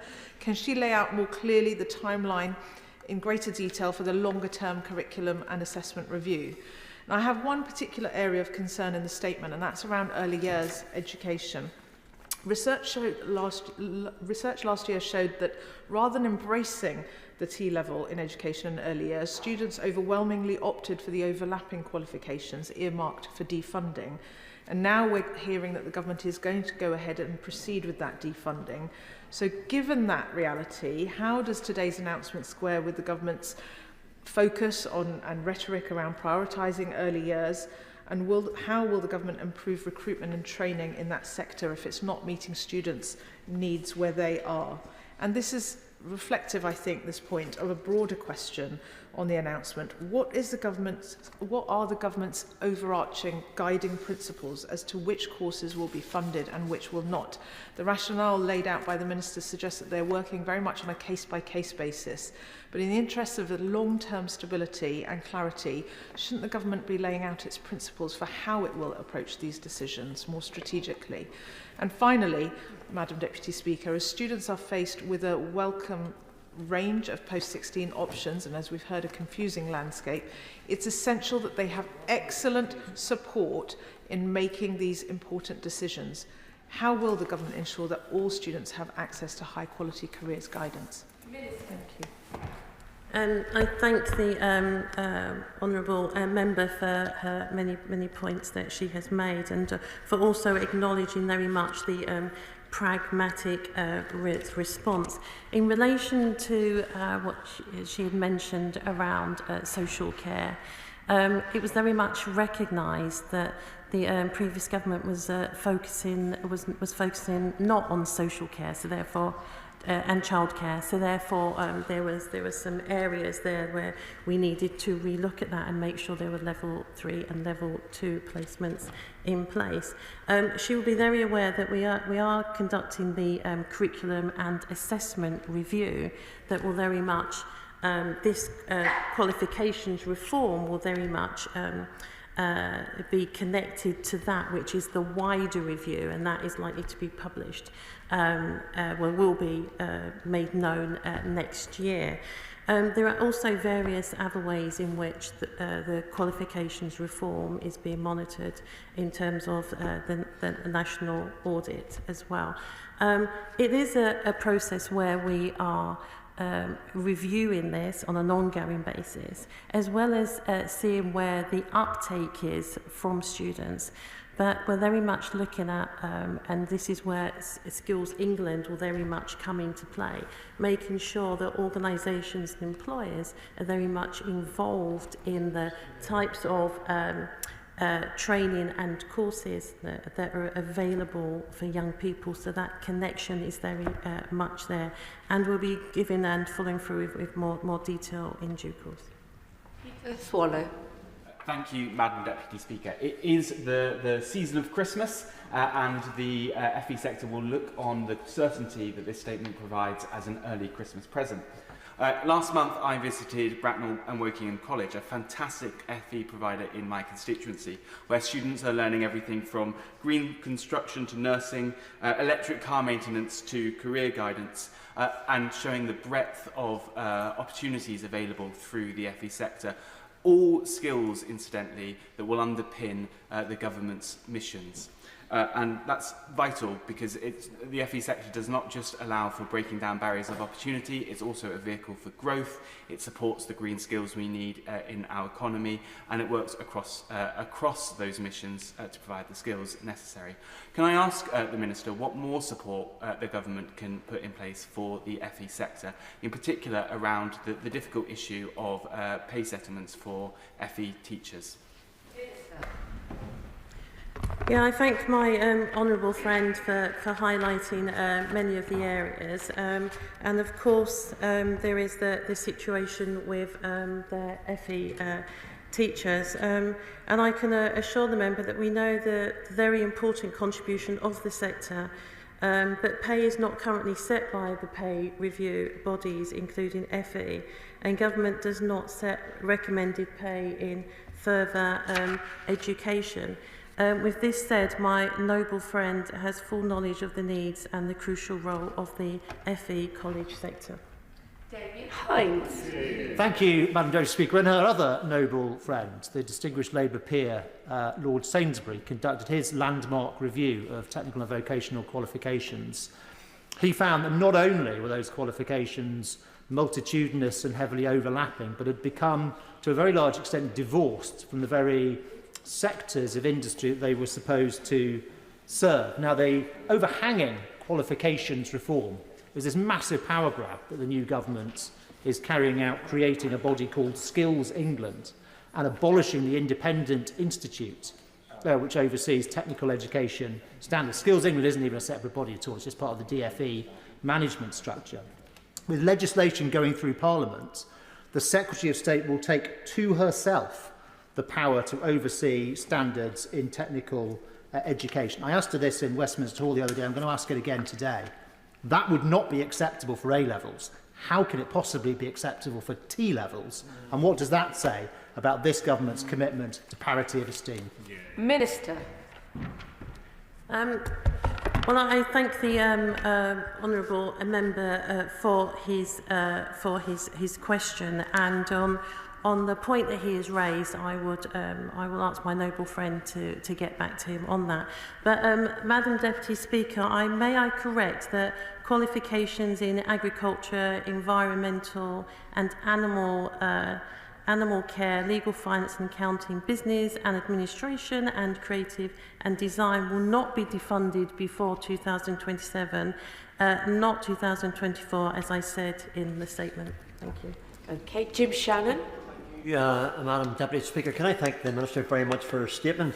I'm minded of that old adage. I suppose I'm old enough to remember all these things, but it says that when you ask a fish to climb a tree, does not make the fish stupid, it just can't do it.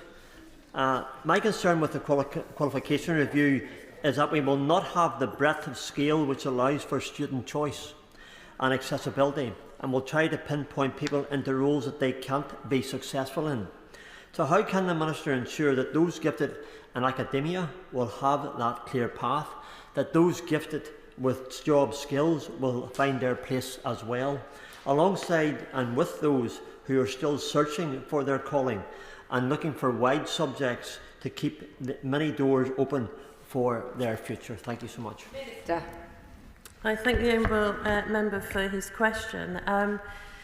We are keeping 157 of the courses that were outlined to be defunded, and this is going to be reviewed on an ongoing basis depending on uptake, and our focus is very much on economic growth, and our mission is for growth and making sure that young people have opportunities in the T-levels and other qualifications to make sure they're able to get the jobs that are there, that are so desperately needed in our country.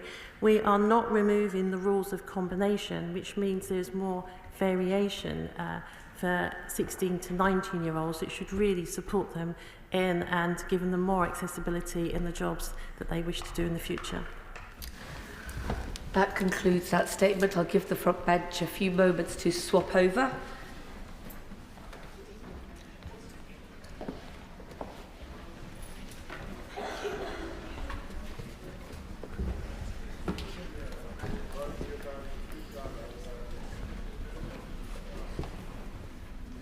Now, before I call the Minister, I have a short statement to make. Before we come to the statement on the Government's 10-year prison capacity strategy, I note that it was published yesterday, the day after Justice questions in the House. This timing was unfortunate, as a publication a day or two earlier would have given honourable members an opportunity to put topical questions to ministers on the new strategy. So I'm very pleased that the Minister has come to the House today to make a statement. I call the Minister Alex Davis-Jones. Thank you, Madam Deputy Speaker, and I hear your comments. With your permission, I will make a statement on the 10-year prison capacity strategy and annual prison capacity statement the Government published yesterday. As the House will be aware, publishing these documents makes good on a pledge made by the Lord Chancellor to this House in July, when she came to set out the emergency measures we were forced to take in order to prevent our prisons from filling up entirely. Madam Deputy Speaker, let me begin by setting out some context on prison places. As honourable and right honourable members will be aware, on the 4th of December, the National Audit Office published a scathing report on increasing the capacity of the prison estate to meet demand. It is unequivocal in its criticism of the previous government's approach to the criminal justice system, including its commitment to deliver 20,000 additional prison places by the mid-2020s, failing to deliver, with only 500 additional cells being added to the overall prison place stock. While they continue to promise prison places, there were significant delays to projects, in some cases running years behind schedule, and a failure to address rising demand has left the system thousands of places short of the capacity that it requires. The expected cost of MOJ and HMPPS's prison expansion portfolio to build the 20,000 additional places is currently estimated to be £9.4 billion to £10.1 billion, which is at least £4.2 billion higher than the estimate for the 2021 spending review, which was carried out by the previous government. None of this was revealed by ministers at the time and only came to light when the government was elected in July of this year. It is now clear that even the original mid-2020s commitment was not sufficient to keep pace within the expected demand on prison places, according to the last government's own projections. This put the viability of the entire system in jeopardy. Had we run out of prison places, police would not have been able to make arrests and courts could not have held trials. It could have led to a total breakdown of law and order in our country, with all of the associated risks to public safety. That is why we were forced to take emergency action, releasing some prisoners earlier than they otherwise would have been, in most cases by only a few weeks or months. That brought us precious breathing space. However, if we do not act, our prisons will fill up again, and we must therefore act, including by building more prison places, as a matter of urgency. Integral to our plan for change is ensuring that we have the prison places we need to lock up dangerous criminals and keep the public safe. And the 10-year prison capacity strategy sets out how we will deliver this. Madam Deputy Speaker, the strategy is detailed. It sets out our commitment to build the 14,000 places the last government failed to deliver as part of their 20,000 prison place programme, with the aim of getting it completed by 2031. It further sets out what, where, when and how we will build new prisons and expand existing prisons through additional house blocks, refurbishments and temporary accommodation. Madam Deputy Speaker, the strategy is also realistic. As the House will know, prison building is an extraordinarily complex and expensive undertaking. In particular, the planning process to get sites approved for development is complicated and time-consuming. That is why our delivery plans include contingency prison places, which will provide resilience to our building programme should a project become undeliverable or provide poor value for money which cannot be taken forward. Madam Deputy Speaker, we are also ambitious. This strategy sets out how we will work with the Ministry of Housing, Communities and Local Government to streamline the delivery of prison supply, including important reforms to the planning system and delivering on our commitment to recognise prisons as nationally important infrastructure.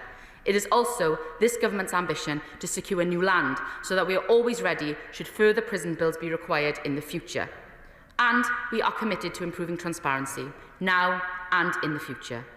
So, Madam Deputy Speaker, we will legislate. When parliamentary time allows, we will make it a statutory requirement for the government to publish an annual statement on prison capacity, like the ones we have published.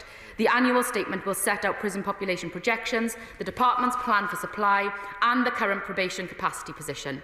This statement fulfills that transparency commitment for 2024, but crucially, it holds us and future governments to account on long-term planning, so that decisions on prison demand and supply are in balance and that the public are no longer kept in the dark, as they have been, about the state of our nation's prisons. Finally, Madam Deputy Speaker, we are being honest with this House and the public about what must happen next. Building enough prison places is only one part of a much wider solution. As the government has already made clear, Madam Deputy Speaker, we simply cannot build our way out of these problems. In the coming years, the prison population will continue to increase more quickly than we can build new prisons.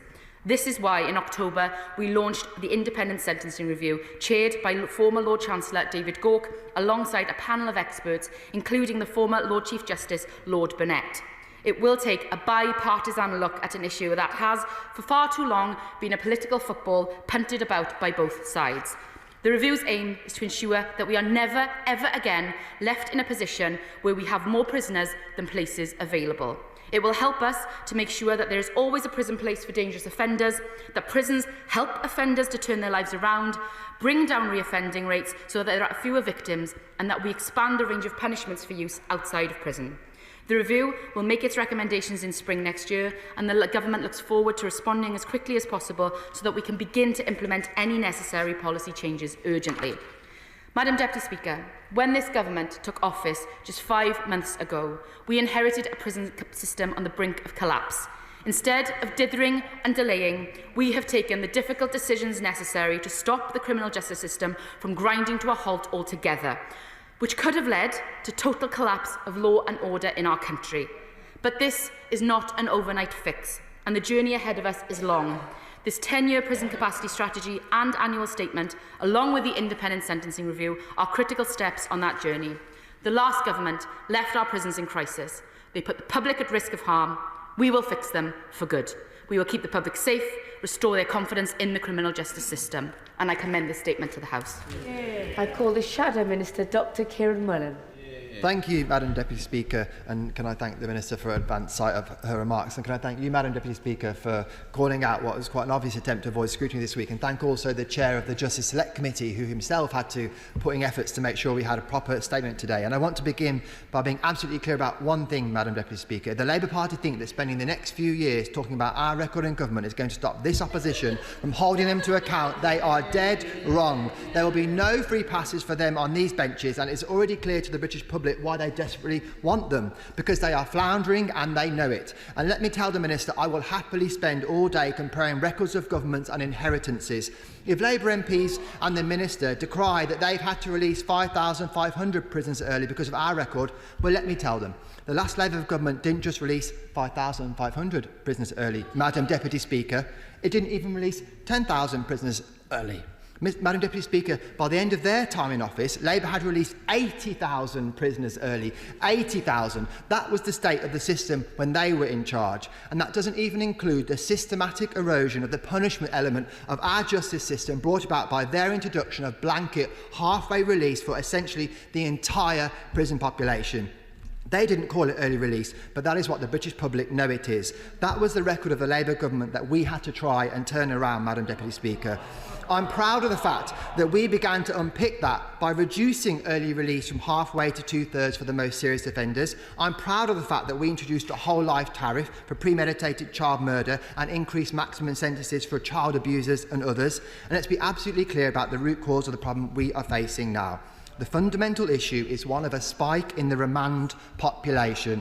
We have approximately 7,000 more people in prison on remand than we normally would. The unprecedented spike has occurred directly as a result of COVID. Directly. They know that. They know that. No, you can't give away in this statement.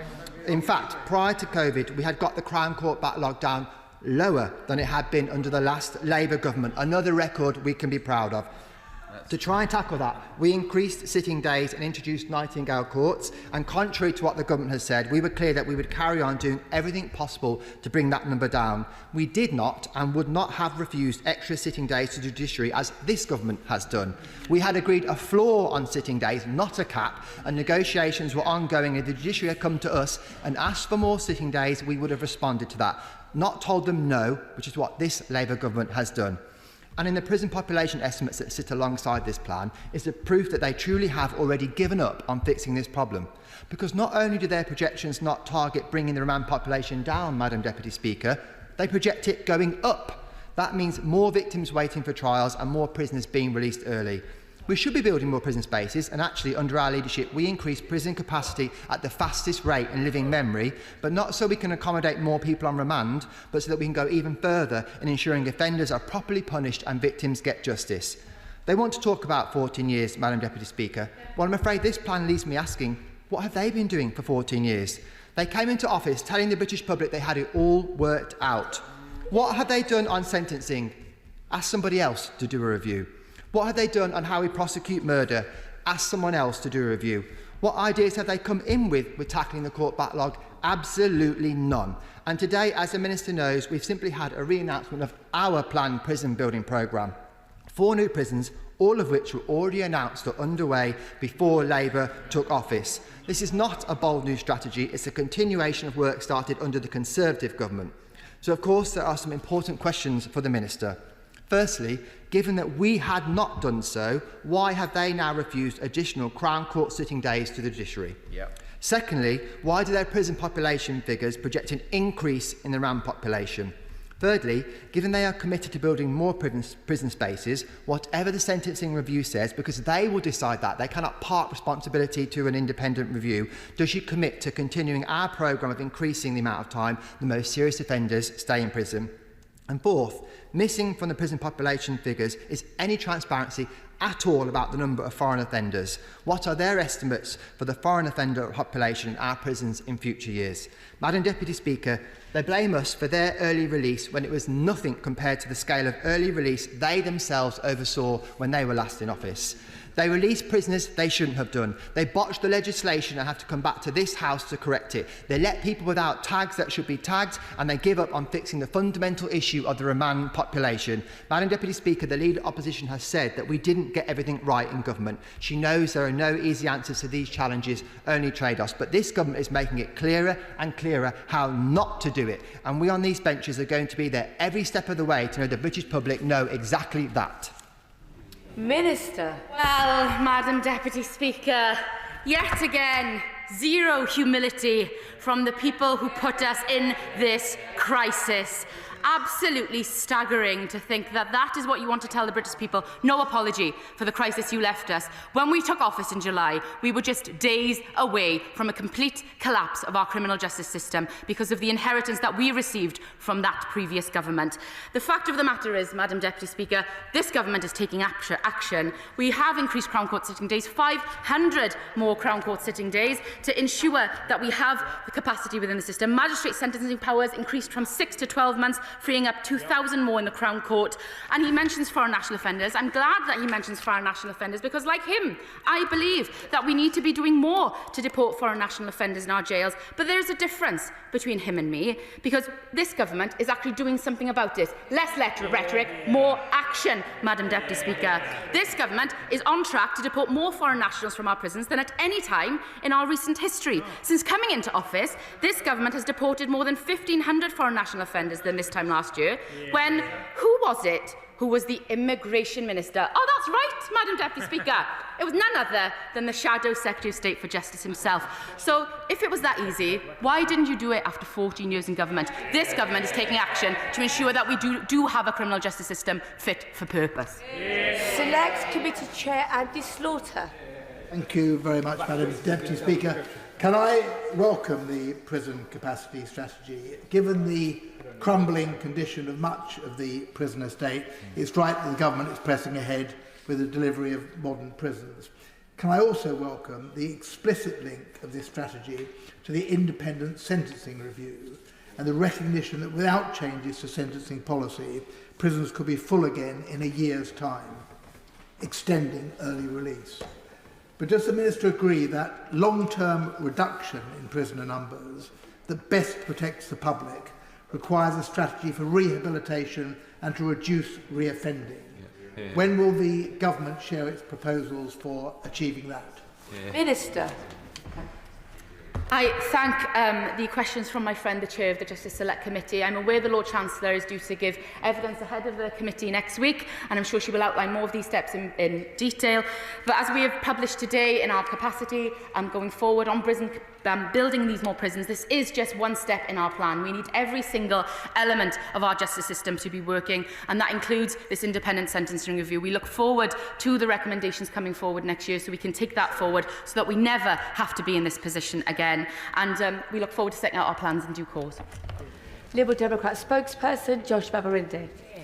Thank you, Madam Deputy Speaker. Thanks for advance sight of the statement, and thank you to the Chair of the Justice Select Committee for putting in that point of order that I think helped to bring this to this House today. Years of neglect under the previous Conservative government has left our prisons overcrowded and unequipped to provide the tough rehabilitation required. And this has let down victims and survivors in my patch of Eastbourne and across the country. And in fact, as recently as this week, in opposition, the Conservatives let down those victims and survivors by voting against the measure to exclude people like stalkers and including murderers from the early release scheme. Now, the result of their incompetence is the SDS40 scheme, which has seen thousands of ex-offenders released early to unlock emergency prison places. Now, the Minister knows my concerns about that scheme, in particular in relation to domestic abuse, and I hope that she'll support my proposals to patch that up. But will the Minister confirm what the criteria will be for reviewing the SDS40 scheme next year? Now, ultimately, Liberal Democrats believe we need a sustainable solution to tackling this problem. Ultimately, more prisons means more offenders means more victims means more failure. And with 80% of people in prison being re-offenders, we know that reducing re-offending must be the key. I know that, having spent my career supporting kids out of crime and gangs before reaching this place. So why then, in a prison capacity statement of over 1,000 words, is reducing re-offending mentioned just once? Will she reaffirm her commitment to that effort, and can she provide more details on how she will reduce re-offending to protect victims and survivors across this country? Minister. Thank the Liberal Democrat spoken for his comments, and he's right to raise the issue of reoffending. I think it's important that we note that we have got prison capacity available to protect the public, to lock up those high-risk offenders, to ensure that we have that public safety measures available. But obviously tackling reoffending is something that we take as a serious priority. That is something that is being looked at across government, and we are pulling every lever available for us. It has to be every government department coming together to tackle this. It's part of what we're doing is with our review, sentencing review as well, the independent sentencing review, looking at how we can really tackle that. But when you have got a prison population that is running up boiling hot, as he knows full well, you cannot do that important work, getting into our prisons, doing that rehabilitation work. I was really, really pleased to visit yesterday HMP Downview, seeing that vital work being done directly with the women who are in that prison. And it's really important if they are to achieve rehabilitation on the outside to prevent reoffending and protect the public. Now, on STS 40, he will know, and he does know, that we had to take immediate action within days of coming into office in order to protect the public and in order to ensure that we had places in our prison to be able to lock up those high-risk offenders and keep the public safe. Legally, we could only exclude offences and not offenders, and we did introduce a wider set of exclusions than under the last government's early release scheme, and all are released on licence and all are subject to recall. We are working to ensure that we never get in this position again to have emergency releases, so we have got those prison places available and we can work on rehabilitating our prisoners so that they can serve a vital service in society. Select Committee Member Alex Barros-Curtis. Madam Deputy Speaker, and I was just going to refer to my register of interests. I'm a qualified solicitor and a member of the Justice Select Committee under the excellent chairmanship of my honourable friend Fahama Smith in Chiswick. Can I thank the Minister for that statement and the commitments that she's made. I must admit my head is still spinning from the extraordinary response from the Tories opposite for their absolute failure over the last 14 years to build the prison places that they legislated for. So we'll have no more of that hypocrisy. Can I say, I welcome the publication of a 10-year prison capacity statement. I know the Select Committee will scrutinise it carefully. Concerningly, though, it notes that we could run out of prisons by as early as November 2025. So aside from the findings of the independent sentencing review when it comes, what other steps does the Minister anticipate will be taken by the Department in order to bridge the potential gap in prison places? I thank my honourable friend for that question. He will know that we are stressing every sinew to ensure that we get this right. This is a whole system approach, because justice is a system and we need every single part of it working in order for it to be working correctly. My colleague, the Prisons Minister in the other place, is due to visit Texas to learn from their model there. It's an interesting model where offenders earn time off for custodial sentence for good behaviour, and Texas has actually cut crime by 1/3. We're also looking at new advances in technology to see how that could help. AI, for example, combined with surveillance cameras in Singapore, monitors offenders and spots moments that could escalate into violence, and that's being done in the Netherlands as well. There are a lot of options available to us, Madam Deputy Speaker. The other thing that we are doing is in the immediate term, we are increasing magistrates' court sentencing powers from 6 months to 12 months maximum imprisonment for a single triable either way offence, and that measure will also help us to bear down on that large remand population that is currently in prison by ensuring that those on remand are sentenced far more quickly. Select Committee Member Neil Shastri-Hurst. Thank you very much, Madam Deputy Speaker. This strategy does little more than commit to deliver the 14,000 places that the previous government committed to do so, except it's going to cost more and it's going to take longer. So to what extent has the government factored in optimism bias when working out the delivery timeframe? Minister. Thank you, Madam Deputy Speaker. Honestly, the display from the party opposite is quite staggering in terms of the inheritance that we were left with. Still no humility, absolutely whatsoever. In terms of answering the question, we have published this realistic strategy plan on how we plan to deliver this, built in those contingency timelines, offering that real solution. And as I've said, this is less rhetoric than what we got from the party opposite, an actual action on delivering these places. You failed to build these places, or the party opposite failed to build these places. We are actually going to deliver it. Exactly. The Minister knows you would refer to me and that wouldn't be appropriate. Serena Brackenridge. Thank you, Deputy Madam Speaker.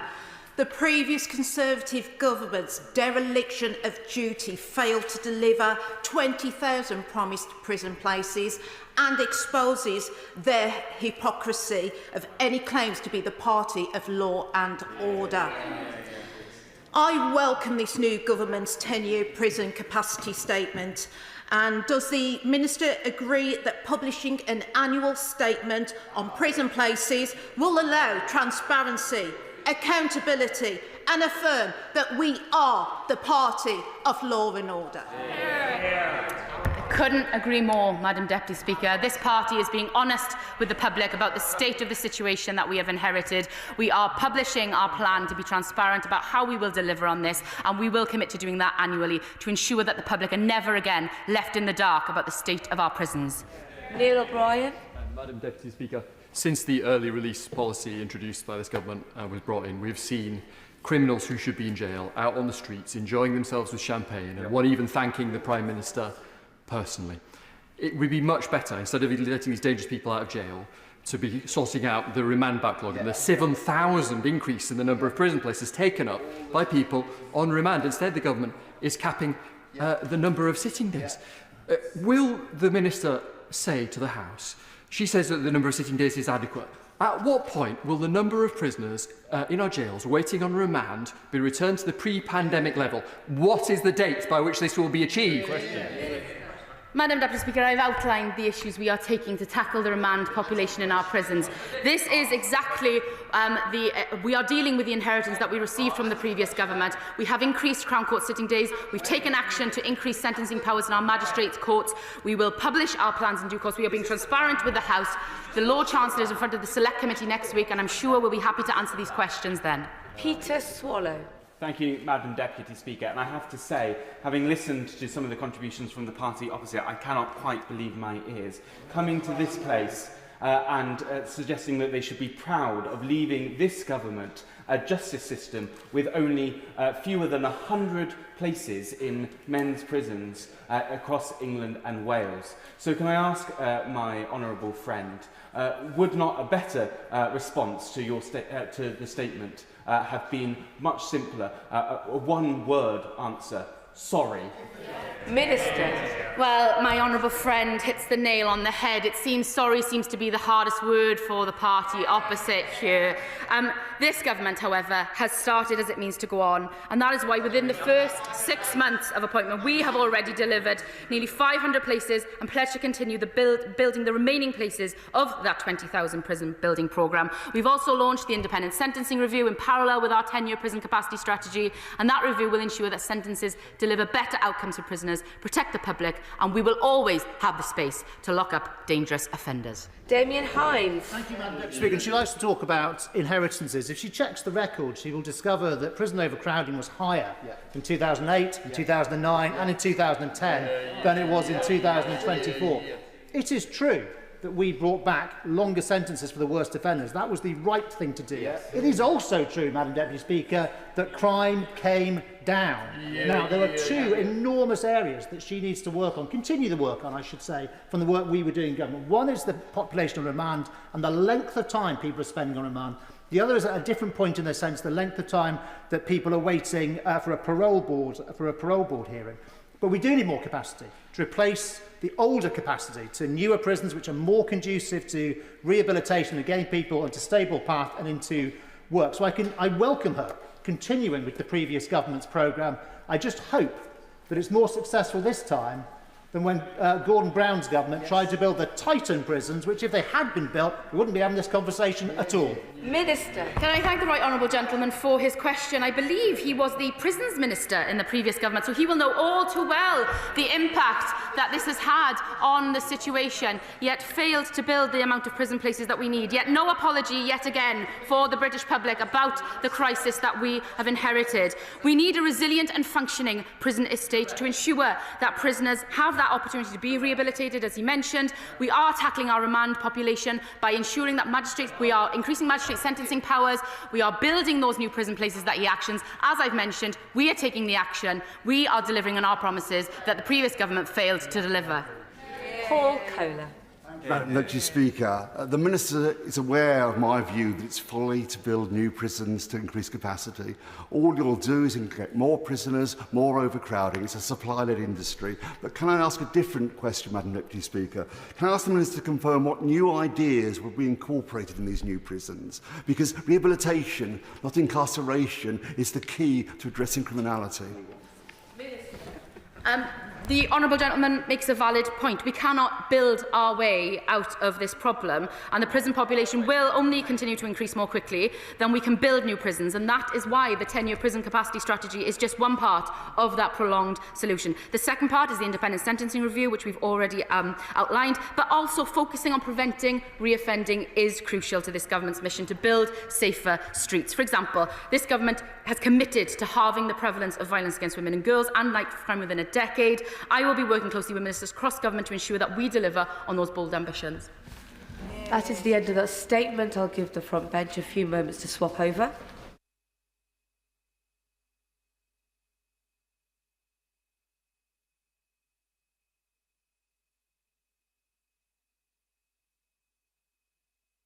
Take more walking along. Come to the general debate on Lord Etherton's independent review into the treatment of LGBT veterans. I call the Secretary of State to move. John Healey. Thank you, Madam Deputy Speaker. In July last year, Lord Etherton's report on LGBT veterans shone a much-needed light on a dark period in Britain's military history. An era between 1967 and 2000 when LGBT people were banned from serving in our armed forces. An era when homophobic bullying, harassment and abuse were widespread. An era when LGBT personnel were demoted, dismissed or driven out of the forces for their sexuality. And the testimony of those who gave evidence to Etherton's review and who have courageously campaigned for justice are truly harrowing. The very values of a tolerant Western democracy that we expected those forces' personnel to defend were denied to them. It was profoundly wrong. And I've been determined as Defence Secretary that we will continue the work of the previous government to deal with the injustices suffered by so many LGBT personnel. Madam Deputy Speaker, I'm grateful to Lord Etherton for his work and for his report. I'm grateful also to the support of the group Fighting with Pride and the coalition of more than 20 charities that back their work. I'm grateful to them for providing the government with invaluable guidance and advice on a range of restorative actions, some of which I'm able to announce today. I'm also grateful, Madam Deputy Speaker, for the very small team of officials that have worked from the outset within the MOD on this area, and grateful too for the way that members of both sides of the House have come together to recognise the injustice and to support the actions first the previous government and now this are willing to take. This is unfinished business for Labour. We lifted the ban in 2000. We argued for the Etherton Review in the Armed Forces Bill in 2001. We welcomed the Etherton Review recommendations and publication. And in opposition, we called on the previous government to deliver on the previous Defence Secretary's pledge for a debate in this House, he said, quite rightly, in order to make sure the House properly debates the report and the government's response to it. Today, Our government delivers on that commitment, and it is an honour for me as Defence Secretary to open this debate. So in doing so, Madam Deputy Speaker, I'd also like to update the House on the actions that we are taking now as a new government to right these historic wrongs to LGBT veterans. First, among the remaining recommendations made by Etherton, I can announce today that we are establishing a financial recognition scheme. When this scheme goes live tomorrow, it will mean that almost all of the 49 recommendations made by Lord Atherton will have been delivered. Recommendations 28 and 29 in his report specifically refer to financial award, a tangible payment to reflect government accountability and our determination to recognise these historic failings. So I'm pleased to announce that we're launching today a LGBT financial recognition scheme with a total budget of £75 million, which is 50% higher than the level recommended in the Atherton Review and the cap set by the last government. This financial recognition scheme will open tomorrow, 1 year to the day that the previous government responded to Lord Etherton's report. Madam Deputy Speaker, this scheme provides two types of payment to recognise the discrimination and the detriment suffered by LGBT personnel under the ban. First is for those who were dismissed or discharged. This will be available for veterans who were dismissed or administratively discharged, including officers instructed to resign because of their actual or perceived sexual orientation or their gender identity under the ban. This payment will be at a flat rate of £50,000. Second, is for those who were impacted in other ways.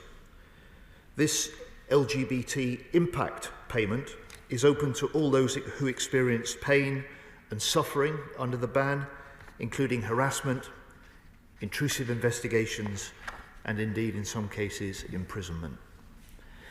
The impact payment will be assessed by an independent panel with tariffs ranging between £1,000 and £20,000 to make the awards fair and proportionate to each individual.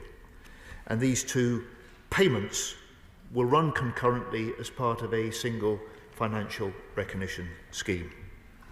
We've also, Madam, funding from the MOD to support those charities that can advise applicants to these schemes.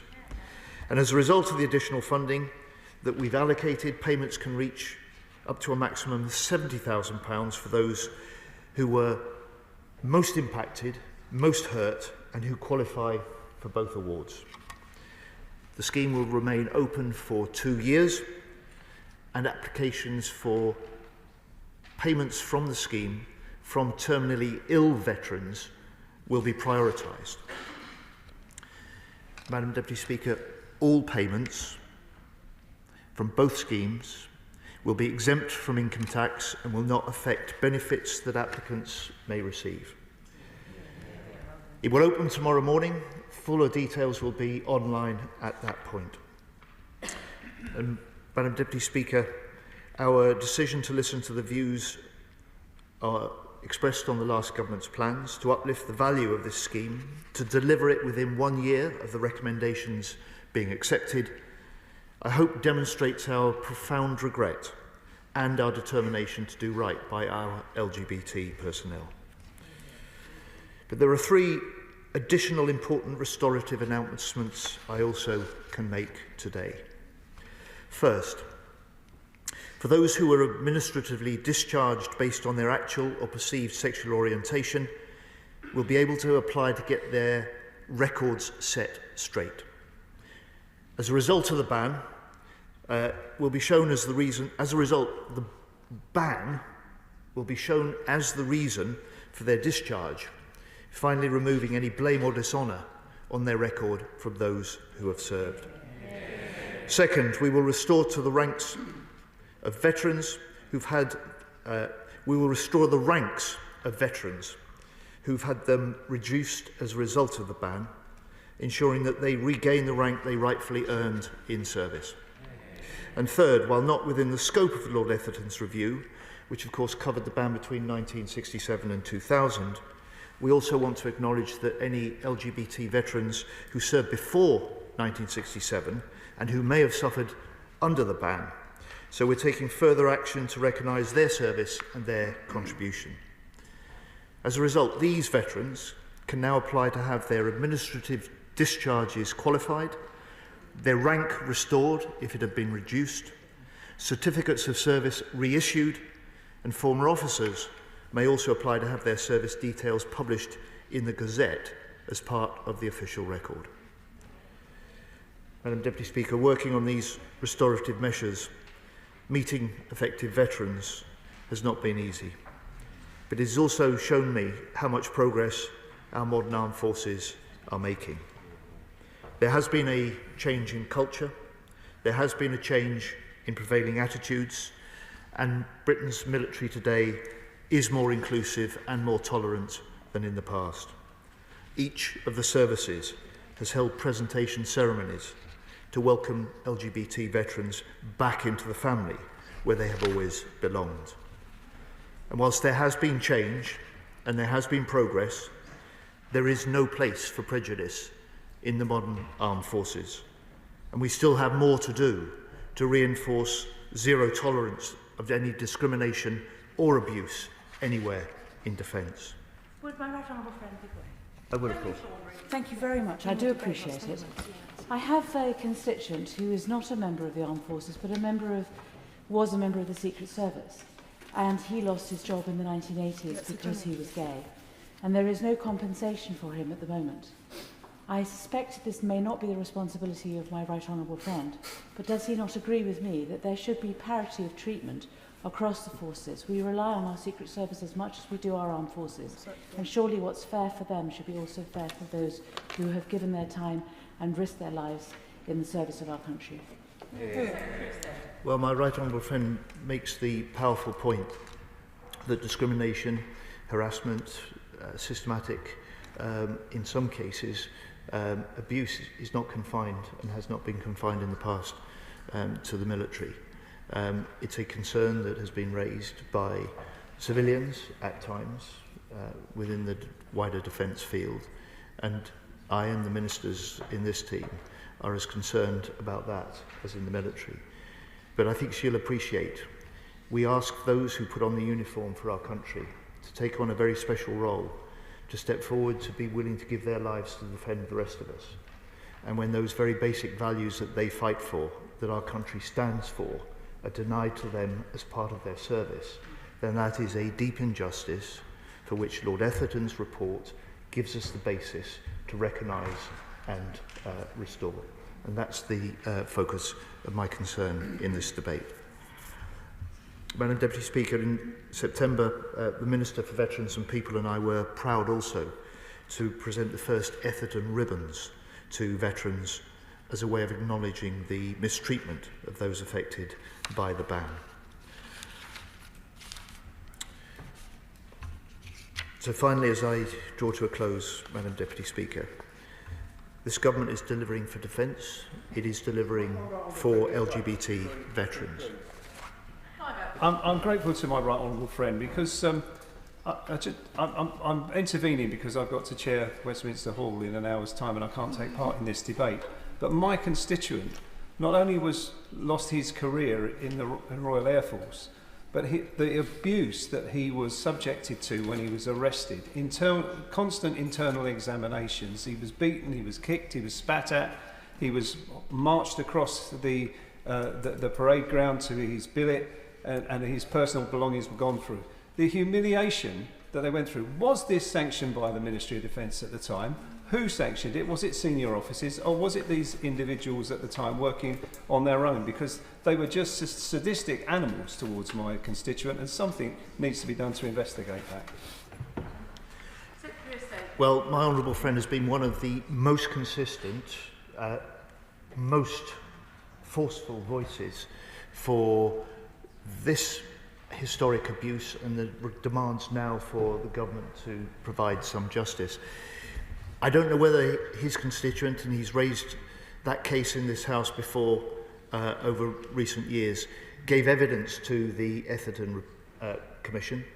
If he did, he would have been one of over 1,100 individuals, LGBT veterans, who have served and had stories, often of the sort of abuse that my honourable friend talks about, to report to Etherton.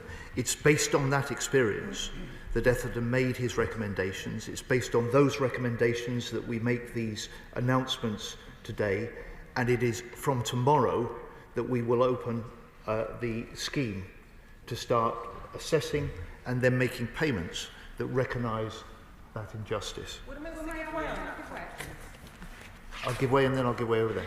I thank the Secretary of State for making a really impassionate speech on this. My constituent, Ed Hall, who's in the chamber, was one of the founding members of the legal campaign to lift the ban. Ed was sacked from the Royal Navy for being gay in 1988, and he founded the first legal challenge group in 1994. When I met with him, he spoke about people who have been investigated, the humiliation, the stigma, and people who were sacked. Many were made homeless simply because of who they loved and their sexuality. Will the Minister join me in commending my constituent, Ed Hall, for his tireless work that helped to deliver this justice today for so many LGBT plus veterans? And as Ed said, a close to the shameful chapter in recent British military history. Well, my honourable friend makes a very moving and powerful intervention there. And whilst there are courageous, relentless, energetic groups like Fighting with Pride that have in many ways led the charge, this was opened up by the stance of very courageous individuals like her constituent who had suffered but were prepared to speak out. Were prepared to speak out about their experience that was giving voice to the experience of many more.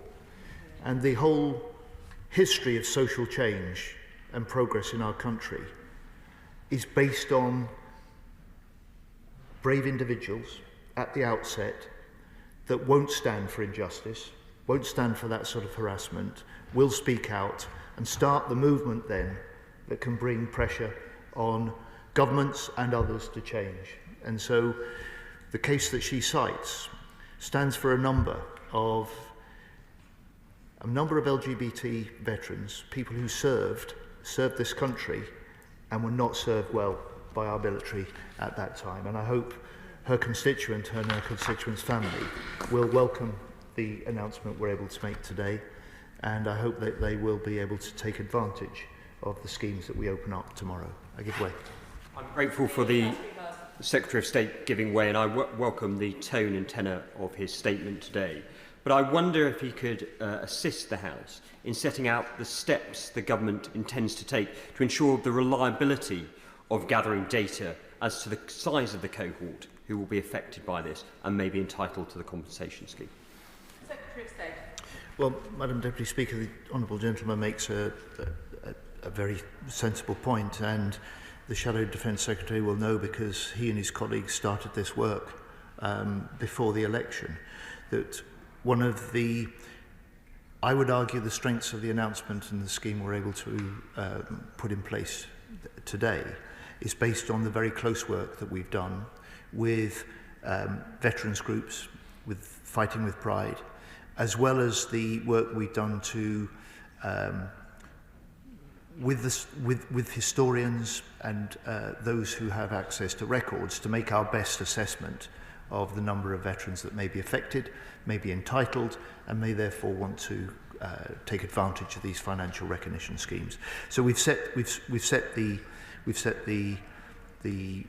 budgets for these schemes. We've set the levels of award in light of that, and we'll see how that goes. I will indeed. Thank you, Madam Deputy Speaker, and thank you to my honourable friend for giving way. I wholeheartedly welcome the announcement made by the Secretary of State this afternoon, particularly the additional funds that have been found to support charities who will help LGBT veterans with their applications. Because one of my constituents wrote to me with a most harrowing story about how his career in the armed forces ended with an investigation by the Royal Military Police. He said that every aspect of his life had been greatly affected since the initial investigation. His housing, employment, health and family life have all suffered as a result of the ban, which was ruled illegal in 1999. Can my right honourable friend outline to the House when eligible LGBT veterans impacted by the ban can expect to receive their financial recognition? Thank you. Secretary of State. Madam Deputy Speaker, they can expect to be able to get the full details from 9 o'clock tomorrow. They can expect to be able to complete the details, respond to the information that's required from tomorrow. And I am very conscious that for many of these veterans, time is ticking, and I am determined that this is not a scheme that will take long to make its proper decisions, and so soon into the new year, LGBT veterans that are confirmed as eligible should expect payment. Madam Deputy Speaker, if that's... I look forward, by the way, to the large number of contributions in this debate, Madam Deputy Speaker, but as I wind up, I want to emphasise 2 or 3 points. This is a government that is delivering for defence. This is a government that is delivering for LGBT veterans. And on behalf of the government, I want to apologise without reservation for the pain and the injustice caused during this dark chapter of our armed forces history. The treatment of LGBT veterans was a moral stain on our nation. It is shameful. It is shameful that those who put themselves in harm's way to defend our country were treated in such callous and unjust ways. And our government now will right those wrongs of the past. That's why we're providing the financial recognition to veterans. It's why we're making sure payments will be fair and proportionate and prompt. And it's why we're delivering on the remaining recommendations of the Etherton report. We will learn those lessons from that report. We will never forget the pain and trauma that LGBT veterans were subjected to between 1967 and 2000. We will root out any remaining prejudice and abuse wherever it rears its head in the forces. And we will look to build a more diverse, a stronger military that better reflects the society that it serves and protects. And a military in which everyone can serve without fearing injustice or discrimination. That's the one nation mission this government is committed to. A modern, representative, unified armed forces, proud to keep Britain secure at home and strong abroad. Thank you, Madam Speaker. The question is that this House has considered Lord Etherton's independent review into the treatment of LGBT veterans. Call the Shadow Secretary of State, James Cartledge. Thank you, Madam Deputy Speaker. And I want to start by sincerely thanking Lord Etherton and his team for undertaking this hugely important review, commissioned under the previous government, now taken forward by the present one. Now, as in any situation like this, the financial quantum will come under scrutiny, but we on this side recognise the fact that the £75 million figure announced today is 50% above Lord Etherton's recommendations, and we support and welcome that. Now, in my ministerial or shadow roles, this is the first time I've spoken on the issue of homosexuality in the armed forces, not having had responsibility for veterans at the MOD, but I regard it as a great personal honour to be able to stand here and put on record my reflections as Shadow Secretary of State. First, to recognise the terrible pain, humiliation and degrading treatment experienced by far too many people who simply wanted one thing: to serve their country. Secondly, alongside the Secretary of State just now, to echo the previous Prime Minister, my right honourable friend from Richmond, and the former Secretary of State Ben Wallace in apologising unreservedly, given our position as a party in government for a significant part of the time that the ban remained in the military long after the law for the rest of the country had changed. Thirdly, that ultimately this is about recognising that the values of freedom, patriotism and public service are not confined to any part of society, but are common to all, and that we stand stronger as a nation and that our armed forces are best served if we recruit every talent from every possible walk of life. Madam Deputy Speaker, Lord Etherton has shone a bright light on a shameful historic wrong, and I am grateful to everyone who submitted a response to the call for evidence. Now, I appreciate that for every person affected, this will have been very difficult, dare I say traumatic, and it is why it was right that on the day Lord Etherton's report was published in July last year, speaking at Prime Minister's questions, my right honourable friend, the member for Richmond, said that the ban was an appalling failure of the British state. More. Thank you. I thank the Right Honourable Gentleman for giving way. Earlier this year, a veteran from Belden in my constituency contacted me. Victoria served in the Women's Royal Army Corps but was dismissed due to her sexuality. She was subjected to imprisonment and mistreatment that many would consider abuse, and as a result, Victoria has suffered from PTSD for over 40 years. So I welcome today's announcement and the government's commitment to raise the compensation funds to 75 million, so veterans like Victoria get that. And I'm very pleased to hear the Honourable Gentleman joining in that, and I would ask him to join me in welcoming today's historic announcement, and it completes the important work begun by the government opposite when they were in government to deliver on the recommendations of the Etherton Review. Well, I'm very grateful for the Honourable Lady, and I say to Victoria and all those who've experienced this firsthand, anyone who's read any of these testimonies, or dare I say experienced them or received them as constituency correspondence, like we heard from the Honourable Gentleman earlier for Eltham and Chislehurst.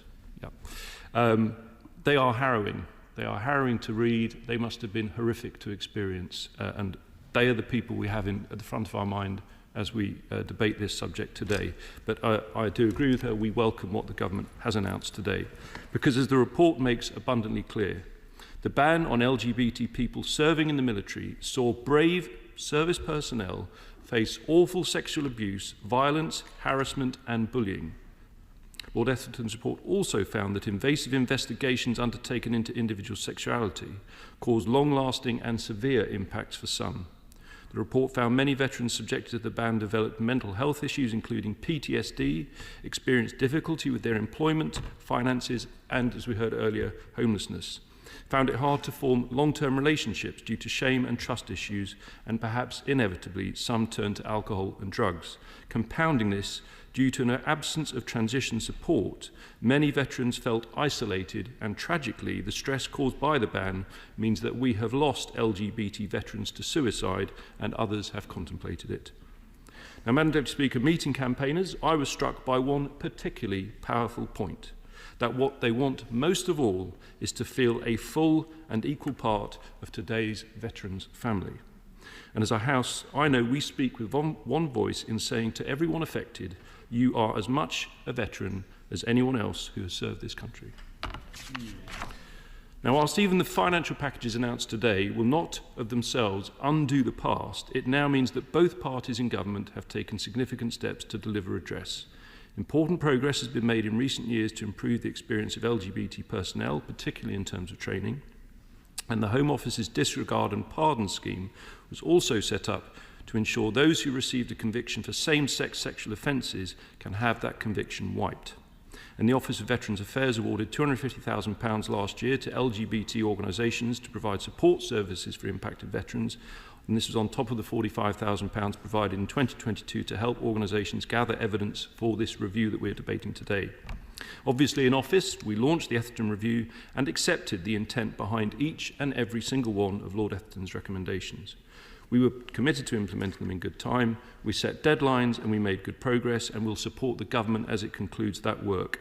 We understand 39 of the 49 recommendations have been delivered. The Veterans Minister is welcome to correct me in his wind-up, but if he could provide clarity on the timeline for delivering the remaining recommendations, I'm sure we would all welcome that.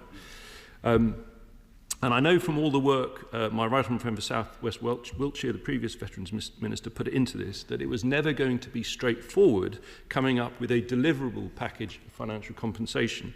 As my honourable friend for Solihull West, and Shirley said in his intervention, there is the crucial issue of gathering data, so it's complicated. That being so, I welcome the two-pronged scheme approach, and in particular, the fact that payments will be exempt from income tax, although I believe this does mean we are linked in timing to the delivery of the finance bill. My understanding is that those affected will be able to apply under this dismissed or discharged payment cohort from tomorrow, but that inevitably the impact cohort will take longer due to the involvement of the independent panel, and I would urge ministers to keep us posted on how the scheme works in practice. As the Secretary of State said, time is ticking and we all want to see this resolved and money awarded as soon as possible. Madam Deputy Speaker, we fully support the plans to restore rank and amend official reasons for discharge, and would ask the Minister to clarify on the timing on when those affected will be able to commence such a process and request that to take place. Finally, I want to pay tribute to all colleagues who've campaigned on this issue, as many have, with passion and persistence, and also to those in the last government for their work getting us here, particularly Ben Wallace, Johnny Mercer, and the previous Veterans Minister, my right honourable friend, Member for South West Wiltshire.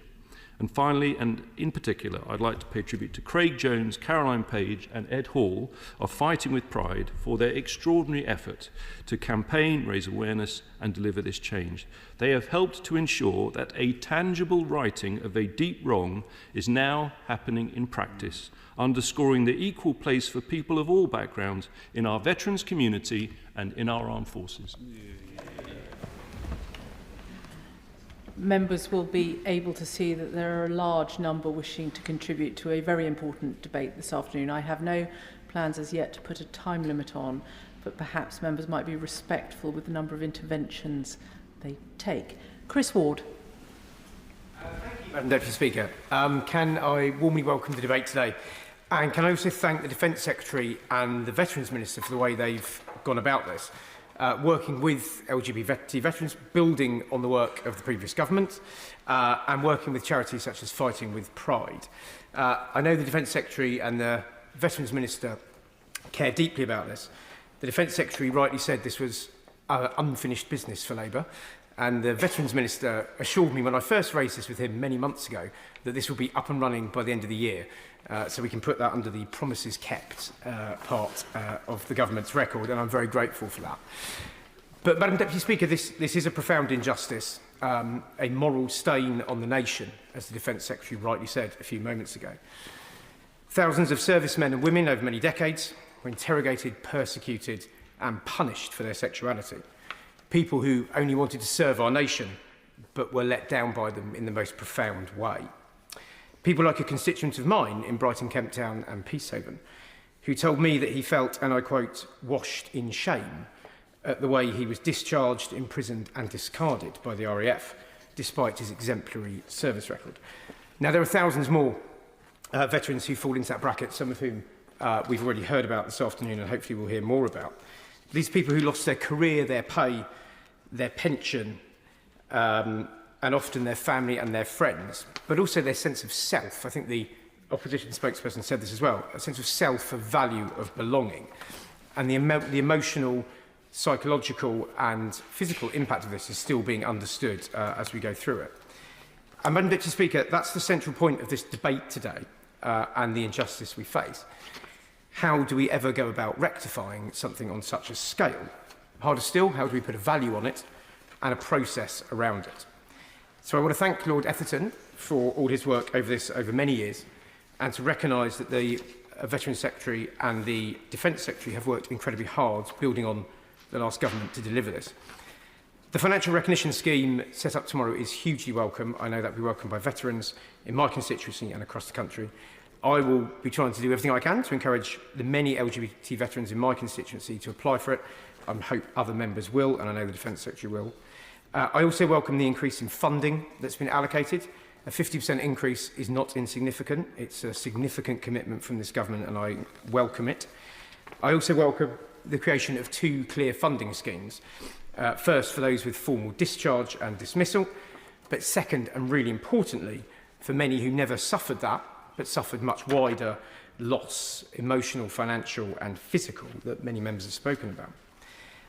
As the Defence Secretary said, it's also incredibly important that today the option of restoring rank and removing the record of discharge is being brought forward as well. That's a point many LGBT veterans I have met in my constituency surgeries and around Brighton Kemp Town have raised that is in some senses as important as the financial measures announced, so I welcome that. But I would welcome clarity on a couple of points, if I may be so bold. First, what estimate has the MOD made of the number of people who are likely to apply for each of the two tranches under the scheme? And what estimate have they made of what the average payments are likely to be? Now, I know no two cases are the same. The Defence Secretary mentioned that in an intervention earlier. And of course, the headline figure of 70,000 is very welcome. But how many people does the Minister and the Secretary of State believe will ever receive that? And how many are likely to fall into those two tranches? I'd welcome some clarity on that. Also, how does the Minister respond to the concern that by keeping a hard cap on compensation, albeit a significantly increased one, that many applicants will ultimately end up receiving quite low sums, particularly given the level of injustice that we've all stated? Also, the 2-year period on applications. Can the Minister just explain why there's a 2-year cap on that and what the government will be doing to make sure that all those who are eligible will come forward and will be able to apply? Because as we know, and we've all heard from looking at this over many months, that many people are only just willing to come forward on this issue, and this might take much more time to reach the many people who suffered injustice. So I'm slightly concerned around the 2-year cap, but I'd welcome some clarity on that. Conscious of time, Madam Deputy Speaker, but look, I know there's a lot of work to do now to get these schemes up and running, to get the conversation out as quickly as possible. Today is an incredibly welcome step on that journey. But as we've heard, it has been a very long journey for many people, decades in the making, and time is running out to get justice delivered. But above all, I want to thank those who've made that journey possible, especially the extraordinary LGBT veterans I've had the pleasure of meeting in the last 5 months, and Fighting with Pride, who have done so much for so many to achieve so much progress that we hear today. Thank you. Before I call the Liberal Democrat spokesperson, I'm just going to make the point it is imperative that members be present for the opening statements of any debate if they wish to get called, perhaps particularly so for the front benches. Helen Maguire. Thank you, Madam Deputy Speaker. Today we're here to discuss the implementation of the recommendations laid out in Lord Etherton's independent review into the treatment of LGBT veterans. These recommendations follow the unjust and appalling treatment of LGBT+ veterans who served in our armed forces under the shadow of a discriminatory and dehumanising ban. This is not just a matter of historical injustice, but an ongoing fight for dignity, recognition and fairness for those who gave so much to our country and were repaid with shameful betrayal. We should also today recognise all those who served before 1967 and the injustice that they received before this time. Between 1967 and 2000, thousands of LGBT+ personnel were dismissed or forced out of the military simply because of who they were. The anti-gay ban had and continues to have an enormous impact on people's lives. Careers were destroyed, lives upended and futures taken away. LGBT+ veterans were outed to their friends and family without their consent, facing extreme stigma. Not only did they lose their jobs, they also had their medals removed and were stripped of their pensions. In some cases, a conviction has made it impossible for people to move on and rebuild their lives due to the barriers a criminal record creates when trying to find employment. It's indefensible that those who put their lives on the line for our country should continue to be treated with disregard. The independent review by Lord Etherton laid bare the devastating impact of this discriminatory policy on LGBT+ veterans and made 49 recommendations to address these wrongs. While progress has been made, it remains far from complete. The government must ensure that all the review's recommendations are acted upon as swiftly and comprehensively as possible. Let me share 2 harrowing examples from constituents of my colleagues that illustrate the enduring trauma caused by this policy. This morning I met with Michael Sampson, who sits in the gallery today, a constituent of Monica Harding MP. He joined the Royal Air Force. As a front bench spokesman, the Honourable Lady A should be on the bench when I'm on my feet, but we mustn't refer to colleagues by name in the House. The Honourable Lady, I believe, is the member for Epsom and Ewell? No, Esher. But please, Helen Maguire. My apologies, Madam Deputy Speaker. He joined the Royal Air Force at just 16 years old, filled with pride and ambition. He served with distinction for 5 years before his life was shattered in 1992. After innocently sharing details about attending London clubs, Michael became the target of a covert investigation. His barracks were searched in a humiliating manner, exposing deeply personal items such as a romantic letter. He was extensively and appropriately questioned about his personal life, offered electroconversion therapy, and underwent what at the time was described as a medical examination, but would today be called sexual assault. Ultimately, Michael was charged with homosexuality and detained for 14 days before his discharge, during which he was subjected to cruel physical and verbal abuse. Following his discharge, Michael lost not only his career but also his home and his sense of purpose. He was left homeless, battling severe depression and rejection from his family. Despite his immense contributions to lifting the military ban, Michael continues to struggle with the deep scars of his past. He now seeks justice for himself and others who endured similar horrors. The current compensation scheme, cap at $70,000, is an inadequate acknowledgement of the profound harm suffered by individuals like Michael. Michael said to me he was proud to serve his country and his country was ashamed of him. David, a constituent of the member for Guildford, also served in the RAF during the 1980s, fulfilling a lifelong dream. Yet his career was marred by persistent rumours, bullying and verbal abuse. Despite never being charged, he was subject to constant surveillance and intimidation. After years of enduring shame and distress, David left the RAF following an interview with his commanding officer, who bluntly stated that there was no place for him in this man's RAF. To add insult to injury, David had to buy his way out of the RAF. He spent years unable to live openly as himself and has faced diminished career prospects and a significant impacted pension. Like Michael, David finds the proposed compensation deeply disappointing and urges the government to reconsider its approach. Madam Deputy Speaker, these stories are not isolated incidents. They represent a systematic failure that affected thousands of LGBT+ veterans. Lord Etherton's review revealed the immense toll that this policy took on mental health, with 87% of LGBT+ veterans reporting that their dismissal impacted their mental health and 75% stating that their finances have been affected. The government has accepted 38 of the 49 recommendations made in the Lord Etherton's review and acknowledged that, and it's also acknowledged the need for compensation. And I'm pleased that the total compensation scheme budget has now been increased. However, the flat cap of $50,000 for dismissed or discharged applicants is inadequate. Veterans' charities have rightly called this inadequate and unacceptably low. For individuals who lost their careers, their homes and their futures, it's a small offering. Justice demands better. It's unconscionable that veterans like Michael and David are left fighting for recognition of fairness after already enduring so much. And the LGBT impact payment of between $1,000 and $20,000 is also unacceptably low, for what one veteran described as state-sanctioned sexual assault. The Liberal Democrats are unequivocal in our stance. LGBT+ veterans deserve full and fair compensation for the harm they suffered. We call on the government to reassess the compensation scheme, ensuring that it truly reflects the gravity of the injustices endured. We welcome the 4 non-financial measures outlined by the Minister today for veterans who served before 1967. However, it's vital that all 49 recommendations of the Etherton Review are implemented swiftly and comprehensively. This includes the return of medals, clarification of pension rights, and the establishment of a memorial to honour LGBT+ veterans.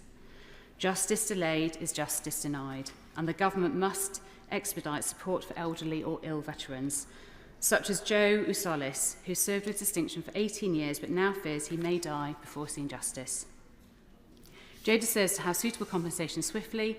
He gave his life to serve our country and asked very little in return. This debate also reminds us that discrimination in the armed forces has not been limited to LGBT+ personnel. The 2021 Atherton report highlighted the pervasive challenges faced by women in the military, including bullying, harassment and sexual assault. 62% of female veterans reported experiencing some form of abuse during their service. Such systematic issues are unacceptable and undermine the very values of our armed forces are meant to uphold. We must ensure that the recommendations of the Atherton report are fully implemented and that diversity, inclusion and respect become cornerstones of military culture. In conclusion, the armed forces represent the best of our nation. They are made up of individuals who have pledged to protect us, often at great personal cost. For too long, LGBT+ veterans were denied